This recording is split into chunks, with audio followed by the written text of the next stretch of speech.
हाँ ਅੱਜ ਤੁਹਾਡਾ ਕਿੱਥੇ ਗੜਵਈ है नाल ही है। ਹੁਣ ਰਿਕਾਰਡਿੰਗ ਔਨ ਹੋ ਗਈ ਹੈ। ਸੋ ਓਕੇ ਤੇ ਜੀ ਆਇਆਂ ਨੂੰ ਤੁਹਾਨੂੰ ਸਾਰਿਆਂ ਨੂੰ। ਔਰ ਬਹੁਤ ਚੰਗਾ ਲੱਗ ਰਿਹਾ ਹੈ ਕਿ ਅੱਜ ਸਾਰਾ ਸਾਡਾ ਮੰਚ ਰੰਗਮੰਚ ਪਰਿਵਾਰ ਜਿਹੜਾ ਉਹ ਸਾਰਾ ਇਕੱਠਾ ਹੋਇਆ। ਸਾਰੇ ਦੋਸਤ ਸਾਨੂੰ ਦੇਖਦੇ ਪਏ ਸੁਣਦੇ ਪਏ ਆ। ਔਰ ਅੱਜ 7 ਸਤੰਬਰ ਹੈ। ਅੱਜ ਦੇ ਦਿਨ ਮੰਚ ਰੰਗਮੰਚ 1991 ਦੇ ਵਿੱਚ ਪਹਿਲਾ ਸ਼ੋਅ ਮਾਵਾਂ ਨਾਟਕ ਦਾ ਗੁਰੂ ਨਾਨਕ ਭਵਨ ਅੰਮ੍ਰਿਤਸਰ ਦੇ ਵਿੱਚ ਕੀਤਾ ਗਿਆ ਸੀਗਾ। ਔਰ ਉਸ ਸ਼ੋਅ ਦੀ ਇੱਕ ਯਾਦ ਇਹ ਵੀ ਜੁੜੀ ਹੈ ਕਿ ਉਦੋਂ ਪੰਜਾਬ ਬੰਦ ਦਾ ਸੱਦਾ ਸੀ ਕਿਉਂਕਿ ਉਦੋਂ ਹਾਲਾਤ ਬਹੁਤ ਖਰਾਬ ਸੀਗੇ ਪੰਜਾਬ ਦੇ ਵਿੱਚ। ਤੇ ਸਾਨੂੰ ਬਹੁਤ ਸਾਰਾ ਡਰਾਇਆ ਸੀ ਲੋਕਾਂ ਨੇ ਕਿ ਤੁਹਾਡਾ ਸ਼ੋਅ ਲੋਕ ਬੰਦ ਕਰਾ ਦੇਣਾ, ਪੰਜਾਬ ਬੰਦ ਹੈ। ਪਰ ਅਸੀਂ ਫਿਰ ਵੀ ਉਹ ਸ਼ੋਅ ਕੀਤਾ। ਪਰ ਸਾਨੂੰ ਆਡੀਅנס ਬਹੁਤ ਮਿਲ ਗਈ, ਹਾਊਸਫੁੱਲ ਸੀਗਾ ਉਸ ਵੇਲੇ, ਯਾਨੀ ਕਿ ਉਸ ਹਾਲਾਤ ਦੇ ਵਿੱਚ। ਔਰ ਮੈਨੂੰ ਇਸ ਗੱਲ ਦੀ ਜ਼ਿਆਦਾ ਹੋਰ ਖੁਸ਼ੀ ਹੋ ਰਹੀ ਹੈ ਕਿ ਉਸ 1991 ਵਾਲੇ ਸ਼ੋਅ ਦੇ ਵਿੱਚ ਕੰਮ ਕਰਨ ਵਾਲੇ ਜਿਹੜੇ ਅਭਿਨੇਤਾ ਅਭਿਨੇਤਰੀਆਂ ਬਹੁਤ ਸਾਰੇ ਸਾਡੇ ਨਾਲ ਨੇ, ਜਿਨ੍ਹਾਂ ਚੋਂ ਸਾਡੇ ਨਾਲ ਜੱਗੀ ਢਿੱਲੋਂ ਵੀ ਹੈ, ਰਮਾ ਸੇਖੋਂ ਵੀ ਹੈ, ਸੁਰਜੀਤ ਵੀ ਹੈ ਔਰ ਪਵਨਦੀਪ ਵੀ ਹੈ। ਇਹ ਸਾਰੇ 1991 ਵਾਲੀ ਪਹਿਲੀ ਟੀਮ ਦੇ ਵਿੱਚ ਉਸ ਬਤੌਰ ਅਦਾਕਾਰ ਇਹ ਸਾਰੇ ਸਾਡੇ ਨਾਲ ਸੀਗੇ। ਸੋ ਜਦੋਂ ਮੈਂ ਪਹਿਲਾਂ ਜ਼ਰਾ 10 ਮਿੰਟ ਗੱਲਾਂ ਕਰਦਾ, ਫਿਰ ਤੁਸੀਂ ਸਾਰੇ ਆਪਣੇ ਆਪਣੇ ਹਿੱਸੇ ਦੀਆਂ ਯਾਦਾਂ ਗੱਲਾਂ ਨਾਲ ਕਰਦੇ ਰਹੋ। ਸੋ ਮੈਂ ਉਹ ਸਾਰੇ ਸਮੇਂ ਨੂੰ ਜਦੋਂ ਪਿੱਛੇ ਮੁੜ ਕੇ ਦੇਖਦਾ ਤਾਂ ਉਹ ਇੱਕ ਸ਼ੁਰੂਆਤ ਜਦੋਂ ਹੋਈ ਤੇ ਇਹ ਸਾਰੇ ਜਿਹੜੇ ਰਮਾ ਸੁਰਜੀਤ ਉਸ ਪਲੇ ਦੇ ਵਿੱਚ ਰੇਨੂ ਭਾਬੀ ਜੀ, ਨਰਿੰਦਰ ਜੱਟੂ, ਪਰਮਜੀਤ ਭਾਜੀ, ਜੱਗੀ ਢਿੱਲੋਂ, ਹਰਜੀਤ ਸੰਧੂ, ਕੁੱਕਾ ਉਹਦੇ ਵਿੱਚ ਸੀ, ਰੁਪਿੰਦਰ ਢਿੱਲੋਂ, ਪਵਨ ਸੀ ਔਰ 2-3 ਹੋਰ ਛੋਟੇ ਨਵੇਂ ਆਰਟਿਸਟ ਸੀਗੇ ਉਸ ਸਮਿਆਂ ਦੇ ਵਿੱਚ। ਸੋ ਉਹ ਅਸੀਂ ਮਾਵਾਂ ਜਦੋਂ ਪਲੇ ਕੀਤਾ ਸੀ ਤੇ ਉਦੋਂ ਸਾਡੀ ਇਹ ਟੀਮ ਬਣੀ ਸੀ। ਉਦੋਂ ਜੱਸ ਨੇ ਉਹਦਾ ਸੈੱਟ ਜਿਹੜਾ ਤਿਆਰ ਕੀਤਾ ਸੀ।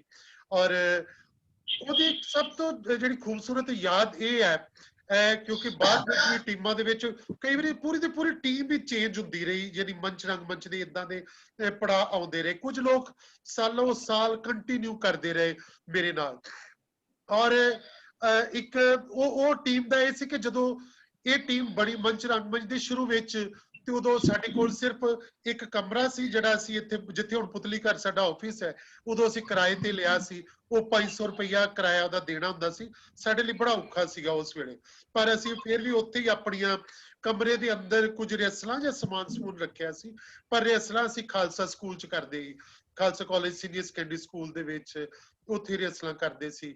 ਤੇ ਇਹ ਟੀਮ ਦੇ ਵਿੱਚ ਉਦੋਂ ਪਰ ਕਮਾਲ ਦੀ ਗੱਲ ਹੈ ਕਿ ਆਡੀਟੋਰੀਅਮ ਦਾ ਕਿਰਾਇਆ 11,000 ਰੁਪਏ ਸੀਗਾ। ਹੁਣ 1991 ਚ 11,000 ਰੁਪਇਆ ਦੇਣਾ ਸਾਡੇ ਵਰਗਿਆਂ ਲਈ ਯਾਨੀ ਕਿ ਨਾਮੁਮਕਿਨ ਸੀ, ਬਹੁਤ ਔਖਾ ਸੀਗਾ। ਪਰ ਇਹ ਮੈਂ ਸ਼ਾਬਾਸ਼ ਕਹਾਂਗਾ, ਮੈਂ ਤੇ ਉਹਦੇ ਚ ਸ਼ਾਇਦ 11,000 ਰੁਪਏ ਦੇ ਵਿੱਚ 10 ਰੁਪਏ ਹੀ ਪਾਏ ਹੋਣਗੇ, ਪਰ ਉਹ 11,000 ਰੁਪਇਆ ਇਕੱਠਾ ਕਰਨ ਵਾਲਿਆਂ ਚ ਉਹ 3 ਜਣਿਆਂ ਦਾ ਬਹੁਤ ਮੁੱਖ ਰੋਲ ਸੀ।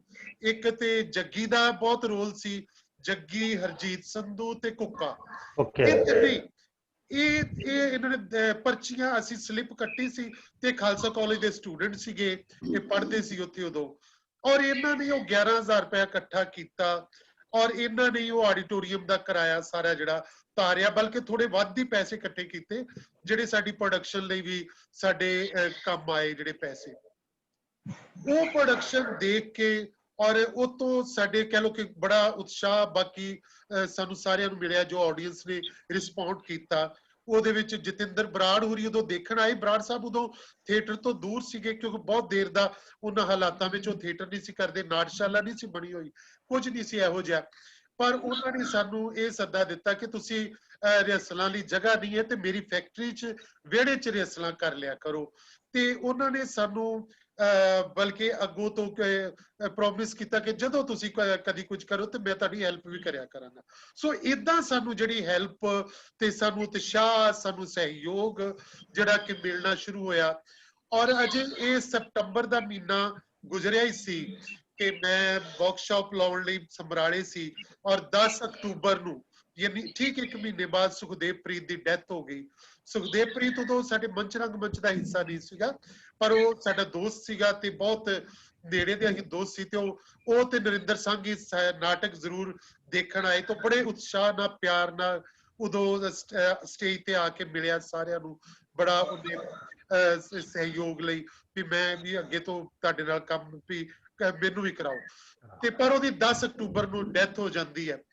ਫਿਰ ਸਾਡੇ ਲਈ ਇੱਕ ਹੋਰ ਨਵਾਂ ਪੜਾਅ ਸੀ ਸੁਖਦੇਵ ਨੂੰ ਸਮਰਪਿਤ ਅਸੀਂ ਪ੍ਰੋਗਰਾਮ ਜਦੋਂ ਨਵੰਬਰ ਚ ਕੀਤਾ ਤੇ ਉਹਦੇ ਵਿੱਚ ਫਿਰ ਉਹਦੇ ਲਿਖੇ 2 ਨਾਟਕ ਹਮਾਇਤੀ ਤੇ ਸੱਤੇ ਕੁਆਰੀਆਂ ਉਹਦੇ ਵਿੱਚ ਫਿਰ ਸਾਡੇ ਨਾਲ ਇੱਕ ਨਵੀਂ ਟੀਮ ਹੋਰ 7 ਕੁੜੀਆਂ ਉਹਦੇ ਵਿੱਚ ਸੁਰਜੀਤ ਰਮਾ ਗੁਰਮੀਤ ਔਰ ਹੋਰ ਕੁੜੀਆਂ ਸੀਗੀਆਂ ਉਸ ਸੁਰਜੀਤ ਨੂੰ ਨਾਮ ਯਾਦ ਹੋਣਗੇ ਉਹਨਾਂ ਦੀ ਕੁੜੀਆਂ ਦੇ ਬਿੰਦੂ ਵੀ ਸੀ ਹਾਂ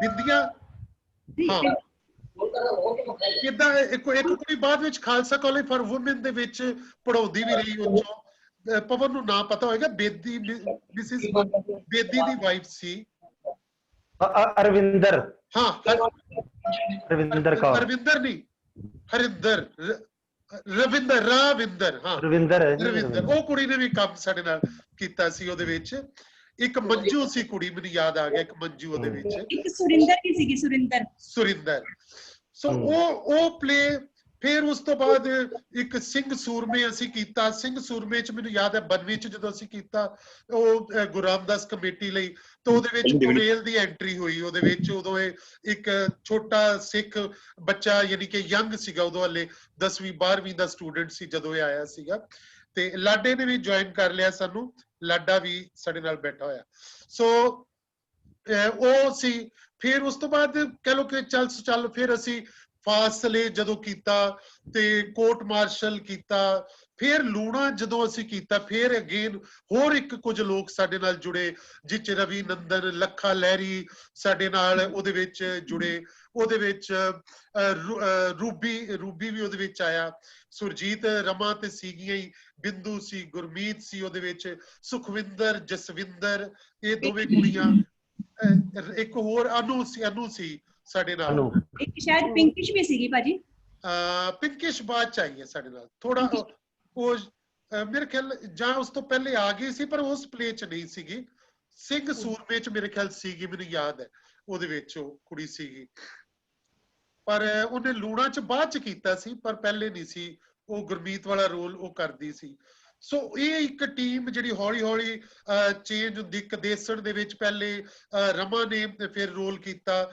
ਫਿਰ ਉਹ ਰੋਲ ਸੁਰਜੀਤ ਨੇ ਵੀ ਕੀਤਾ ਫਿਰ ਉਹ ਸੁਖਵਿੰਦਰ ਸਿੱਧੂ ਨੇ ਵੀ ਕੀਤਾ ਸੁਖਵਿੰਦਰ ਵਿਰਕ ਵੀ ਉਹਦੇ ਵਿੱਚ ਸਾਡੇ ਨਾਲ ਜੁੜ ਗਈ ਸੋ ਏਦਾਂ ਕਈ ਪੜਾਅ ਹਰਦੀਪ ਗਿੱਲ ਕਿਉਂਕਿ ਪਹਿਲੇ ਮਾਵਾਂ ਦੇ ਵਿੱਚ ਸ਼ੁਰੂ ਚ ਨਹੀਂ ਸੀ ਪਰ ਬਾਅਦ ਵਿੱਚ ਜਦੋਂ ਸ਼ੋਜ਼ ਹੋਏ ਫਿਰ ਹਰਦੀਪ ਗਿੱਲ ਵੀ ਸਾਡੇ ਨਾਲ ਔਰ ਸਾਰੇ ਸ਼ੋਜ਼ ਦੇ ਵਿੱਚ ਫਿਰ ਸਿੰਘ ਸੂਰਮੇ ਫਾਸਲੇ ਸਾਰਿਆਂ ਦੇ ਵਿੱਚ ਹਰਦੀਪ ਅਹਿਮ ਹਿੱਸਾ ਰਿਹਾ ਸੋ ਫਿਰ ਚੱਲ ਫਿਰ ਕਈ ਟੀਮਾਂ ਸਾਡੇ ਨਾਲ ਜੁੜਦੀਆਂ ਰਹੀਆਂ ਇਹ ਕੁੜੀਆਂ ਜਦੋਂ ਰਮਾ ਸੁਰਜੀਤ ਪੜ੍ਹਨ ਲਈ ਅੱਗੇ ਚਲੇ ਗਈਆਂ ਰਮਾ ਬੀਐਡ ਕਰਨ ਲਈ ਸੁਰਜੀਤ ਫਿਰ ਹੋਰ ਕੁੜੀਆਂ ਸਾਡੇ ਨਾਲ ਉਸ ਤੋਂ ਬਾਅਦ ਅਨੀਤਾ ਦੇਵਗਨ ਦਾ ਆਉਣਾ ਤੇ ਬਹੁਤ ਫਿਰ ਯੰਗ ਲੋਕਾਂ ਦੀਆਂ ਅੱਗੋਂ ਟੀਮਾਂ ਫਿਰ 95 ਚ ਕਈ ਕੁਝ ਨਾ ਦੋ ਲੋਕ ਇਕੱਠੇ ਆਏ ਸਾਡੇ ਕੋਲ ਜਿਵੇਂ ਸ਼ੁਰੂ ਚ ਰਮਾ ਤੇ ਸੁਰਜੀਤ ਇਕੱਠੀਆਂ ਆਈਆਂ ਲਾਡਾ ਤੇ ਪਾਲੀ ਸਾਡੇ ਨਾਲ ਇਕੱਠੇ ਆਏ ਸੀਗੇ ਇਹ 2 ਜਣੇ ਇਕੱਠੇ ਏਦਾਂ ਆਏ ਫਿਰ ਹੋਰ ਵੀ ਕਈ ਇਸ ਤਰ੍ਹਾਂ ਦੋ ਦੀ ਜੋੜੀ ਦੇ ਵਿੱਚ ਆਉਂਦੇ ਰਹੇ ਇਕੱਠੇ ਸਾਡੇ ਨਾਲ ਜੁੜਦੇ ਰਹੇ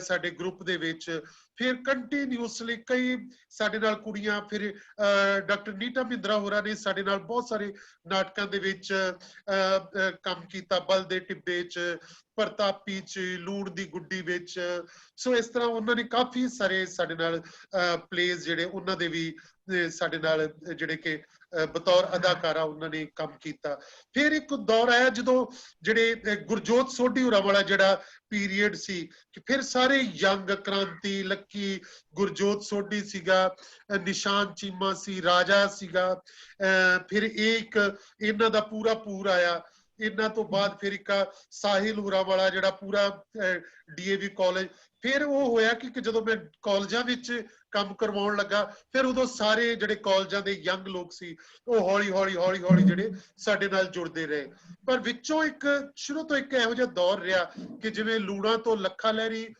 ਬਾਹਰੋਂ ਆ ਕੇ ਸਾਡੇ ਨਾਲ ਵੀ ਪਟਿਆਲੇ ਤੋਂ ਆ ਕੇ ਕੰਮ ਕਰਦਾ ਸੀ ਤੇ ਫਿਰ ਸਾਹਿਬ ਸਿੰਘ ਨੇ ਬਹੁਤ ਸਾਰੇ ਨਾਟਕਾਂ ਵਿੱਚ ਸਾਡੇ ਨਾਲ ਬਾਹਰੋਂ ਆ ਕੇ ਕਹਿ ਵੀ ਚੰਡੀਗੜ੍ਹ ਤੋਂ ਆ ਕੇ ਅੰਮ੍ਰਿਤਸਰ ਰਹਿਣਾ, ਤੇ ਮੇਰੇ ਤਰਕਾਲਾਂ, ਫਾਸਲੇ, ਕੋਰਟ ਮਾਰਸ਼ਲ, ਤੇ ਉਸ ਤੋਂ ਬਾਅਦ ਵੀ ਹੋਰ ਕਿੰਨੇ ਨਾਟਕਾਂ ਵਿੱਚ ਸਾਹਿਬ ਨੇ ਕੰਮ ਕੀਤਾ। ਇਤਿਹਾਸ ਦੇ ਸਫ਼ੇ ਤੇ ਜਦੋਂ 96 ਚ ਇਤਿਹਾਸ ਦੇ ਸਫ਼ੇ ਕੀਤਾ, ਉਹ ਚ ਤੇ ਸਾਰੇ ਪੰਜਾਬ ਦੇ ਵੱਖ-ਵੱਖ ਗਰੁੱਪਾਂ ਦੇ ਆਲਮੋਸਟ ਪੰਜਾਬ ਦੇ ਜਿਹੜੇ ਕਹਿ ਲਓ ਸਾਰੇ ਗਰੁੱਪ ਸੀ 96 ਚ ਕੰਮ ਕਰਦੇ ਪਏ। ਉਹ ਚੋਂ ਸਾਰੇ 2-2 4-4 ਕਲਾਕਾਰ, ਉਹ 50 ਜਣਿਆਂ ਦੀ ਟੀਮ ਸੀ ਜਿਹੜੇ ਇਕੱਠੇ ਹੋਏ। ਸੋ ਏਦਾਂ ਇਹ ਮੰਚ ਰੰਗਮੰਚ ਦਾ ਜਿਹੜਾ ਸਫ਼ਰ ਹੈ, ਬੜਾ ਕਹਿ ਲਓ ਕਿ ਬੜਾ ਰਾਂਗਲਾ ਸਫ਼ਰ ਹੈ, ਬੜਾ ਡਿਫਰੈਂਟ ਫੇਜ਼ ਨੇ ਇਸ ਸਫ਼ਰ ਦੇ, ਕਿ ਇਹਦੇ ਵਿੱਚ ਅਸੀਂ ਜਿੱਥੇ ਨਵੇਂ ਤੋਂ ਜਿਹੜੇ ਓਰੀਜਨਲ ਪੰਜਾਬੀ ਪਲੇ ਸੀ, ਅਡਾਪਟੇਸ਼ਨ ਸੀਗੀਆਂ, ਲੇਕਿਨ ਸਾਡਾ ਪਹਿਲਾ ਨਾਟਕ ਹੀ ਜਿਹੜਾ ਅਡਾਪਟੇਸ਼ਨ ਸੀਗੀ, ਨਾਟਕ ਕਹਾਣੀਆਂ ਦੀ ਜਿਹੜੀ ਉਹ ਮਾਵਾਂ ਵੱਖ-ਵੱਖ ਰੂਪ ਸੀਗੇ, ਫਿਰ ਟ੍ਰਾਂਸਲੇਸ਼ਨਸ, ਫਾਸਲੇ ਵਰਗਾ ਓਰੀਜਨਲ ਪਲੇ, ਕਦੇਸਣ, ਤੇ ਕਈ ਅੱਗੇ ਕੰਟੀਨਿਊਸਲੀ ਕੰਮ ਕਰਦੇ ਆ। ਬੱਚਿਆਂ ਨਾਲ ਅਸੀਂ ਵਰਕਸ਼ਾਪਾਂ ਲਾਉਂਦੇ ਰਹੇ। ਫਿਰ ਮੰਚ ਰੰਗਮੰਚ ਦਾ ਦੌਰ ਆਉਂਦਾ ਜਦੋਂ ਅਸੀਂ ਅਗਲਾ ਪੀਰੀਅਡ ਫਿਰ ਪਾਕਿਸਤਾਨ ਨਾਲ ਇੱਕ ਅਮਨ ਲਹਿਰ ਦੇ ਵਿੱਚ ਕੰਮ ਕਰਦੇ ਆ, ਅਸੀਂ ਪਾਕਿਸਤਾਨ ਜਾਂਦੇ ਆ, ਆਉਂਦੇ ਆ। ਸੋ ਇਹ ਸਾਰੇ ਸਫ਼ਰ ਦੇ ਵਿੱਚ ਬਹੁਤ ਸਾਰੀਆਂ ਲੜਕੀਆਂ ਸਾਡੇ ਨਾਲ ਕਹਿ ਲਓ। ਉਸ ਤੋਂ ਬਾਅਦ ਦੇ ਸਫ਼ਰ ਵਿੱਚ ਫਿਰ ਮਨਦੀਪ ਕਈ ਹੋਰੀ ਆ ਕੇ ਸਾਡੇ ਨਾਲ, ਇਹ ਹਾਲੇ ਕਿ ਬਹੁਤ ਪਿਛਲੇ ਕਹਿ ਲਓ ਕਿ ਹੁਣ ਤੱਕ ਜਿਹੜੀਆਂ ਸਾਡੀਆਂ ਲੇਟੈਸਟ ਕੁੜੀਆਂ ਜਿਹੜੀਆਂ ਸਾਡੇ ਨਾਲ ਜੁੜੀਆਂ, ਉਹਨਾਂ ਦੇ ਵਿੱਚੋਂ ਪਿਛਲੇ 8-10 ਸਾਲਾਂ ਵਿੱਚ ਮਨਦੀਪ ਕਈ, ਉਸ ਤੋਂ ਪਹਿਲੇ ਅਮਨ ਬੱਲ, ਇਹ ਸਾਰੀਆਂ ਕੁੜੀਆਂ। ਔਰ ਸ਼ੁਰੂ ਦੇ ਵਿੱਚ ਜਦੋਂ ਸੁਰਜੀਤ ਹੋਰੀ ਸੀ, ਸੁਰਜੀਤ ਵੀ ਲੂਣਾ ਦਾ ਰੋਲ ਕਰਦੀ ਸੀ, ਫਿਰ ਹੋਰ ਕੁੜੀਆਂ ਨੇ ਬਹੁਤ ਸਾਰੀਆਂ ਨੇ ਕੀਤਾ, ਰੋਜ਼ੀ ਨੇ ਇਹਦੇ ਵਿੱਚ ਰੋਲ ਕੀਤੇ, ਅਨੀਤਾ ਸ਼ਬਦੀਸ਼ ਨੇ ਕੀਤੇ, ਜਤਿੰਦਰ ਰਿਆੜ ਇਹਦੇ ਵਿੱਚ ਆਈ। ਔਰ ਕਿੰਨੇ ਲੋਕ ਪੰਜਾਬ ਦੇ ਕਹਿ ਲਓ ਕਿ ਜਦੋਂ ਮੈਂ ਵਰਕਸ਼ਾਪਾਂ ਕਰਨ ਲੱਗਾ ਤੇ ਪੰਜਾਬ ਦੇ ਇਸ ਵੇਲੇ ਜਿੰਨੇ ਵੀ ਪ੍ਰੋਮੀਨੈਂਟ ਥੀਏਟਰ ਗਰੁੱਪ ਹੈ, ਉਹਨਾਂ ਦੇ ਜਿੰਨੇ ਵੀ ਡਾਇਰੈਕਟਰ ਹੈ, ਚਾਹੇ ਉਹ ਕੀਰਤੀ ਕਿਰਪਾਲ ਹੈ, ਸੁਰਿੰਦਰ ਸ਼ਰਮਾ ਹੋਰੀ, ਜਿਹੜੇ ਉਹ ਚੌਧਰੀ ਹੋਰੀ, ਸੁਰਿੰਦਰ ਚੌਧਰੀ ਹੋਰੀ, ਉਹ ਵੀ ਇੱਥੇ ਮੇਰੇ ਕੋਲ ਕੰਮ ਕਰਕੇ ਗਏ। ਚਾਹੇ ਸੰਗੀਤਾ ਸੀ, ਸੰਗੀਤਾ ਤੇ ਕਿਉਂਕਿ ਉੱਥੇ ਸਟੂਡੈਂਟ ਸੀ, ਫਿਰ ਸੈਮੂਅਲ ਜੌਨ ਹੋਰੀ, ਇਹ ਸਾਰੇ ਕਿਸੇ ਨਾ ਕਿਸੇ ਰੂਪ ਚ ਜਿਹੜੇ ਮੇਰੇ ਨਾਲ, ਕਿਉਂਕਿ ਬਤੌਰ ਮੈਂ ਡਾਇਰੈਕਟਰ ਔਰ ਇਹ ਐਕਟਰ, ਜਿਹੜੇ ਮੈਕਸੀਮਮ ਥੀਏਟਰ ਗਰੁੱਪ ਜਿਹੜੇ ਹੁਣ ਵੀ ਯੰਗ ਲੋਕ ਕੰਮ ਕਰਦੇ ਪਏ ਆ। ਸ਼ੁਰੂ ਵਿੱਚ ਸਾਡੇ ਨਾਲ ਨਰਿੰਦਰ ਸਾਂਗੀ ਨੇ, ਗੁਰਿੰਦਰ ਮਕਨਾ ਨੇ ਬਹੁਤ ਸਾਰੇ ਨਾਟਕਾਂ ਵਿੱਚ ਸਾਡੇ ਉਹਨੇ ਵੀ ਕੰਮ ਕੀਤਾ। ਨਰਿੰਦਰ ਸਾਂਗੀ ਔਰ ਹਰਮੀਤ ਸਾਂਗੀ ਨੇ ਬਾਅਦ ਵਿੱਚ ਆ ਕੇ ਉਹਨੇ ਵੀ, ਫਿਰ ਉਹ ਸ਼ੁਰੂ ਦੇ ਦੌਰ ਚ ਸੁਖਦੇਵ ਦੀ ਡੈਥ ਤੋਂ ਬਾਅਦ ਮੰਚਪ੍ਰੀਤ ਨੇ ਕੰਮ ਕੀਤਾ। ਫਿਰ ਦੀਪ ਮਨਦੀਪ ਸਾਡੇ ਨਾਲ ਆਉਣ ਵਾਲੀ, ਦੀਪ ਮਨਦੀਪ ਨੇ ਗੱਡੀ ਚੜ੍ਹਨ ਦੀ ਕਾਲ ਬੜੀ ਚ ਬਹੁਤ ਯਾਦਗਾਰੀ ਭੂਮਿਕਾਵਾਂ ਨਿਭਾਈਆਂ।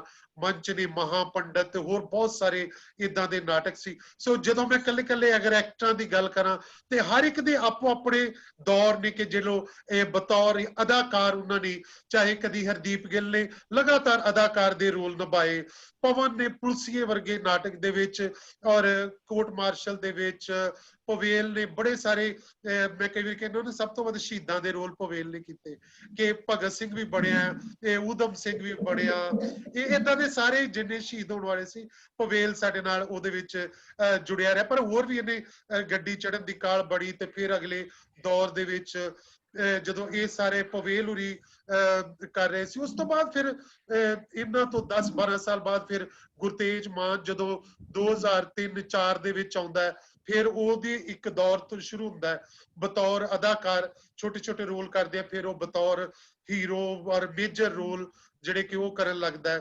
ਸੋ ਇਦਾਂ ਇੱਕ ਅਦਾਕਾਰਾਂ ਦੀ ਇੱਕ ਲੰਬੀ ਕਈਆਂ ਦੇ ਮੈਨੂੰ ਨਾਮ ਜਿਹੜੇ ਹੁਣ ਮੈਂ ਅਜੇ ਲੈ ਨਹੀਂ ਰਿਹਾ, ਮੈਂ ਨਾਲ ਲਈ ਵੀ ਜਾਵਾਂਗਾ, ਕੋਈ ਰੁੱਸ ਨਾ ਜਾਣ, ਮੈਂ ਇਸ ਗੱਲੋਂ ਵੀ ਡਰਦਾ ਹੁੰਦਾ ਤੇ ਹੈ ਨਾ। ਹਾਏ ਭਾਜੀ ਨੇ ਸਾਡਾ ਨਾਂ ਹੀ ਨਹੀਂ ਲਿਆ, ਤੇ ਉਹ ਪਿੰਕੇ ਪਹਿਲਵਾਨ ਦਾ ਲੈ ਲਓ ਜੀ, ਪਿੰਕੇ ਪਹਿਲਵਾਨ ਦਾ ਨਾਮ, ਪਿੰਕੇ ਪਹਿਲਵਾਨ। ਹਾਂ ਪਿੰਕਾ, ਉਹ ਤੇ ਸਾਰਾ ਕਿਉਂਕਿ ਪਰਿਵਾਰ ਸਾਡੇ ਨਾਲ ਸੀ ਸ਼ੁਰੂ ਤੋਂ ਹੀ, ਜਿਹੜਾ ਕਿ ਸੁਖਦੇਵ ਪ੍ਰੀਤ ਤੋਂ ਬਾਅਦ ਮੰਚਪ੍ਰੀਤ, ਧਰਮਿੰਦਰ, ਤੇ ਫਿਰ ਰਵੀ ਨੰਦਨ ਵੀ ਉਸ ਪਰਿਵਾਰ ਦਾ ਹਿੱਸਾ ਬਣਿਆ, ਤੇ ਦੀਪ ਮਨਦੀਪ, ਤੇ ਯਾਨੀ ਮਨਦੀਪ ਦੀਆਂ ਦੋਨੋਂ ਬੇਟੀਆਂ ਨੇ, ਰਾਵੀ ਨੇ, ਛੋਟੀ ਨੇ, ਮੌਲੀ ਨੇ ਵੀ, ਔਰ ਬਾਣੀ ਨੇ ਵੀ ਉਹਨੇ ਵੀ ਕੰਮ ਕੀਤਾ ਨਾਟਕਾਂ ਦੇ ਵਿੱਚ। ਸੋ ਕਈ ਸਾਡੇ ਕਲਾਕਾਰ ਨੇ ਉਹਨਾਂ ਦੇ ਬੱਚਿਆਂ ਨੇ ਵੀ ਸਾਡੇ ਨਾਟਕਾਂ ਦੇ ਵਿੱਚ ਕੰਮ ਕੀਤਾ। ਲਾਡੇ ਦੇ ਦੋਨੋਂ ਬੱਚਿਆਂ ਨੇ ਮੇਰੇ ਜਿਹੜੇ ਬੱਚਿਆਂ ਵਾਲੇ ਨਾਟਕ ਹੈ ਉਹਨਾਂ ਦੇ ਵਿੱਚ ਕੰਮ ਕੀਤਾ ਹੈ। ਹੋਰ ਕਿੰਨੇ ਸਾਰੇ ਸਾਡੇ ਜਿਹੜੇ ਕਿ ਪਰਿਵਾਰ ਦੇ ਵੱਡੇ ਨੇ ਇਹ ਆਰਟਿਸਟ ਇਹਨਾਂ ਦੇ ਬੱਚਿਆਂ ਨੇ ਅਗਲੇ ਸਾਡੇ ਬੱਚਿਆਂ ਵਾਲੇ ਨਾਟਕਾਂ ਤੇ ਵੱਡਿਆਂ ਵਾਲੇ ਨਾਟਕਾਂ ਦੇ ਵਿੱਚ ਅਮਨ ਦੇ ਬੇਟੇ ਨੇ ਜਰਮਨ ਨੇ ਸਾਡੇ ਨਾਲ ਕੰਮ ਕੀਤਾ। ਸੋ ਇਹ ਕਿੰਨਾ ਸਾਰਾ ਈਵਨ ਜੇ ਮੈਂ ਸਾਹਿਬ ਨੂੰ ਦੀ ਵੱਡੀ ਬੇਟੀ ਜਿਹੜੀ ਹੈ ਮਲਿਕਾ ਉਹ ਤੇ ਹਾਲੇ 6 ਮਹੀਨਿਆਂ ਦੀ ਸਾਲ ਦੀ ਸੀ ਜਦੋਂ ਉਹਨੇ ਪਹਿਲੀ ਵਾਰੀ ਸਾਡੇ ਨਾਲ ਪਿੰਜਰ ਦੇ ਵਿੱਚ ਰੋਲ ਕੀਤਾ। ਸੋ ਇਸ ਤਰ੍ਹਾਂ ਦੀ ਕਿੰਨੀਆਂ ਸਾਰੀਆਂ ਸਾਡੀਆਂ ਪਰਿਵਾਰਕ ਯਾਦਾਂ ਸਾਂਝਾਂ ਜਿਹੜੀਆਂ। ਔਰ ਰਾਜਵੀਰ ਜਿਹੜੀ ਕਮੇਡੀਅਨ ਹੈ ਮੰਨਤ ਸਿੰਘ ਜਿਹੜੀ ਕਿ ਹੁਣ ਮੰਨਤ ਸਿੰਘ ਹੈ ਸੁਖੀ ਪਵਾਰ ਇਹਨਾਂ ਨੇ ਸਾਡੇ ਨਾਲ ਕੰਮ ਕੀਤਾ। ਔਰ ਜਦੋਂ ਅਸੀਂ ਹਾੜੀਆਂ ਸੋਣੀਆਂ ਪਹਿਲੀ ਵਾਰ ਜਦੋਂ ਬਹੁਤ ਵੱਡੇ ਪੱਧਰ ਤੇ ਕੀਤਾ ਉਦੋਂ ਅਮਰਿੰਦਰ ਗਿੱਲ ਵੀ ਉਹਦਾ ਹਿੱਸਾ ਸੀ। ਫਿਰ ਲਖਵਿੰਦਰ ਵਡਾਲੀ ਸਾਡੇ ਮੰਚ ਰੰਗਮੰਚ ਦੀ ਇੱਕ ਪਲੇ ਦੇ ਵਿੱਚ ਵਰਕਸ਼ਾਪ ਦੇ ਵਿੱਚ ਸਾਡੇ ਨਾਲ ਆਇਆ। ਸੋ ਇਦਾਂ ਦੇ ਜਿਹੜਾ ਹੈਗਾ ਕੰਵਰ ਗਰੇਵਾਲ ਉਹਨੇ ਸਾਡੇ ਪਲੇਸ ਦਾ ਮਿਊਜ਼ਿਕ ਕੀਤਾ।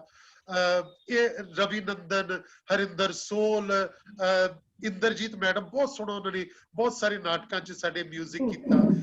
ਵਿਕਰਮ ਬਿੱਕਾ ਯਾਨੀ ਕਿ ਬਿੱਕਾ ਹੁਣ ਅਮਰੀਕਾ ਦੇ ਵਿੱਚ ਹੈ ਉਹਨੇ ਬਹੁਤ ਸਾਰੇ ਨਾਟਕਾਂ 'ਚ ਕੰਮ ਕੀਤਾ। ਬਹੁਤ ਸਾਰੇ ਸ਼ਾਇਰ ਜਿਨ੍ਹਾਂ ਨੇ ਸਾਡੇ ਨਾਟਕਾਂ ਦੇ ਗੀਤ ਲਿਖੇ ਚਾਹੇ ਉਹ ਡਾਕਟਰ ਸ਼ਹਿਰਯਾਰ ਚਾਹੇ ਉਹ ਸੁਰਜੀਤ ਪਾਤਰ ਹੋਰੀ ਚਾਹੇ ਸ਼ਬਦੀਸ਼ ਹੋਰੀ ਨੇ ਉਹਨਾਂ ਨੇ ਸਾਡੇ ਮੇਰੇ ਬੜੇ ਨਾਟਕਾਂ ਦੇ ਗੀਤ ਲਿਖੇ। ਸੋ ਬਹੁਤ ਸਾਰੇ ਨਾਟਕਕਾਰ ਕਹਿ ਲਓ ਕਿ ਜਿਹੜੇ ਸਾਡੇ ਅਹਿਮ ਹਿੱਸਾ ਰਹੇ ਚਾਹੇ ਉਹ ਸਵਰਾਜ ਵੀਰ ਨੇ ਚਾਹੇ ਜਤਿੰਦਰ ਬਰਾੜ ਨੇ ਤੇ ਬਹੁਤ ਸਾਰੇ ਪੰਜਾਬੀ ਦੇ ਵੱਡੇ ਨਾਟਕਕਾਰ ਚਾਹੇ ਗੁਰਸ਼ਰਨ ਭਾਜੀ ਜਾਂ ਆਪਣੇ ਬਲਵੰਤ ਗਾਰਗੀ ਹੋਰਾਂ ਦੇ ਨਾਟਕ ਬਲਦੇਵ ਸਿੰਘ ਹੋਰਾਂ ਨੇ ਮੇਰੇ ਲਈ ਕਿੰਨੀਆਂ ਸਕ੍ਰਿਪਟਾਂ ਲਿਖੀਆਂ ਸਾਹਿਬ ਸਿੰਘ ਨੇ ਮੇਰੇ ਲਈ ਕਿੰਨੀਆਂ ਸਕ੍ਰਿਪਟਾਂ ਲਿਖੀਆਂ। ਕੁਦਰਤ ਸਾਡਾ ਯੰਗ ਐਕਟਰ ਹੈ ਉਹ ਮੇਰੇ ਲਈ ਯੂਥ ਫੈਸਟੀਵਲ ਲਈ ਸਕ੍ਰਿਪਟਾਂ ਉਹਨੇ ਲਿਖੀਆਂ। ਸੋ ਏਦਾਂ ਦੇ ਕਈ ਜਿਹੜੇ ਨਾਟਕ ਲਿਖਣ ਵਾਲੇ ਔਰ ਗੀਤ ਲਿਖਣ ਵਾਲੇ ਸੰਗੀਤਕਾਰ ਜਿਹੜੇ ਸੀ ਨਵਦੀਪ ਵਾਘਾ ਮੈਨੂੰ ਯਾਦ ਆ ਰਿਹਾ ਉਹ ਹੁਣ ਪਠਾਨਕੋਟ ਹੁੰਦਾ ਟੀਚਰ ਹੈ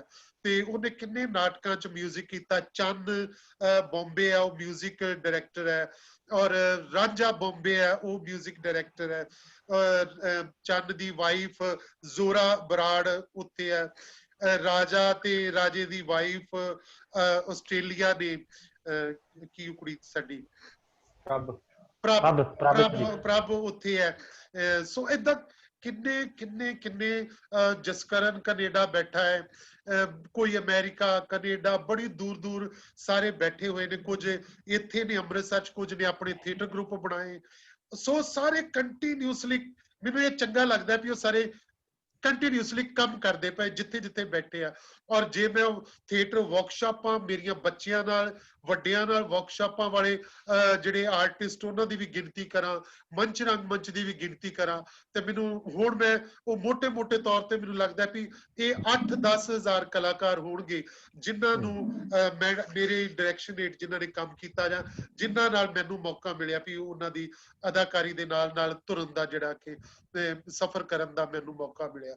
ਸੋ ਇਹ ਇੱਕ ਬਹੁਤ ਲੰਬਾ ਖੂਬਸੂਰਤ 30 ਸਾਲ ਦਾ ਜਿਹੜਾ ਸਫ਼ਰ ਹੈ ਅਜੇ 30 ਸਾਲ ਅੱਗੇ ਹੋਰ ਚੱਲੇਗਾ ਇਹ ਸਫ਼ਰ ਜਿਹੜਾ ਕਿ ਇਸ ਤਰ੍ਹਾਂ ਤੁਰਦਾ ਰਹਿਣਾ ਇਹ ਸਫ਼ਰ ਜਿਹੜਾ ਮੇਰੇ ਖਿਆਲ ਮੰਨਤ ਵੀ ਸਾਡੇ ਨਾਲ ਬੰਬੇ ਤੋਂ ਜੁੜਦੀ ਪਈ ਹੈ ਅਜੇ ਉਹਦੀ ਆਡੀਓ ਨਹੀਂ ਮੇਰੇ ਖਿਆਲ ਜੁੜੀ। ਹਾਂ ਮੰਨਤ ਆਵਾਜ਼ ਆ ਰਹੀ ਹੈ? ਹੈਲੋ ਮੰਨਤ ਕੀ ਦੀ ਆਡੀਓ ਨਹੀਂ ਜੁੜੀ? ਮੰਨਤ ਇੰਜ ਮੈਂ ਕਰ ਰਿਹਾ तो पता लग जाएगा कि हाँ ठीक है। ओके लवलीन है साडी एक्ट्रेस साडे नाल जुड़ी हुई। सो बहुत सारे कलाकार जिहड़े लंबियां यादां ने कि जदों मैं ਕੋਈ ਕੁਝ ਸ਼ੋਜ਼ ਇਸ ਤਰ੍ਹਾਂ ਦੇਖਦਾ ਵੀ ਉਸ ਸ਼ੋਅ 'ਚ ਟੋਟਲ ਵੱਖਰੀ ਟੀਮ ਆਈ ਸੀ। ਜਦੋਂ ਅਸੀਂ ਸਈਆਂ ਬਾਈ ਕੋਤਵਾਲ ਕੀਤਾ, ਸ਼ਾੜਕਾ ਇੱਕ ਦਿਨ ਕੀਤਾ, ਅੱਗ ਦੇ ਕਲੀਰੇ ਕੀਤਾ, ਜਾਂ ਚਾਹੇ ਅਸੀਂ ਭਗਤ ਪੂਰਨ ਸਿੰਘ ਵਾਲਾ ਨਾਟਕ ਜਦੋਂ ਕੀਤਾ, ਸੋਢੀ ਉਹਦੇ ਵਿੱਚ ਭਗਤ ਪੂਰਨ ਸਿੰਘ ਬਣਦਾ ਹੁੰਦਾ ਸੀ, ਨਾਲ ਯੰਗ ਭਗਤ ਪੂਰਨ ਸਿੰਘ ਔਰ ਜਾਸੂਰੀ, ਤੇ ਪਤਾ ਨਹੀਂ ਕਿੰਨੀਆਂ ਲੰਬੀਆਂ ਵੱਡੀਆਂ ਵੱਡੀਆਂ ਟੀਮਾਂ, ਸਾਰੀਆਂ ਵੱਡੀਆਂ ਵੱਡੀਆਂ ਟੀਮਾਂ। ਵੇਦ ਭਾਜੀ ਸਾਡਾ ਅਹਿਮ ਹਿੱਸਾ ਰਹੇ ਟੀਮ ਦਾ। ਉਸ ਤੋਂ ਬਾਅਦ ਫਿਰ ਜਤਿੰਦਰ ਕੌਰ ਹੁਰੀ, ਜਤਿੰਦਰ ਕੌਰ ਹੋਰਾਂ ਦੇ ਭੈਣ ਸਤਿੰਦਰ ਕੌਰ ਹੁਰੀ ਜਿਹੜੇ, ਔਰ ਦਲਜੀਤ ਕੌਰ ਵੀ ਜਿਹੜੇ ਬੰਬੇ ਦੇ ਵਿੱਚ ਨੇ, ਬਹੁਤ ਸੀਨੀਅਰ ਆਰਟਿਸਟ ਹੈ, ਉਹ ਵੀ ਸਾਡੇ ਇਹਦਾ ਹਿੱਸਾ ਰਹੇ, ਵਿਜੇ ਸ਼ਰਮਾ ਹੁਰੀ।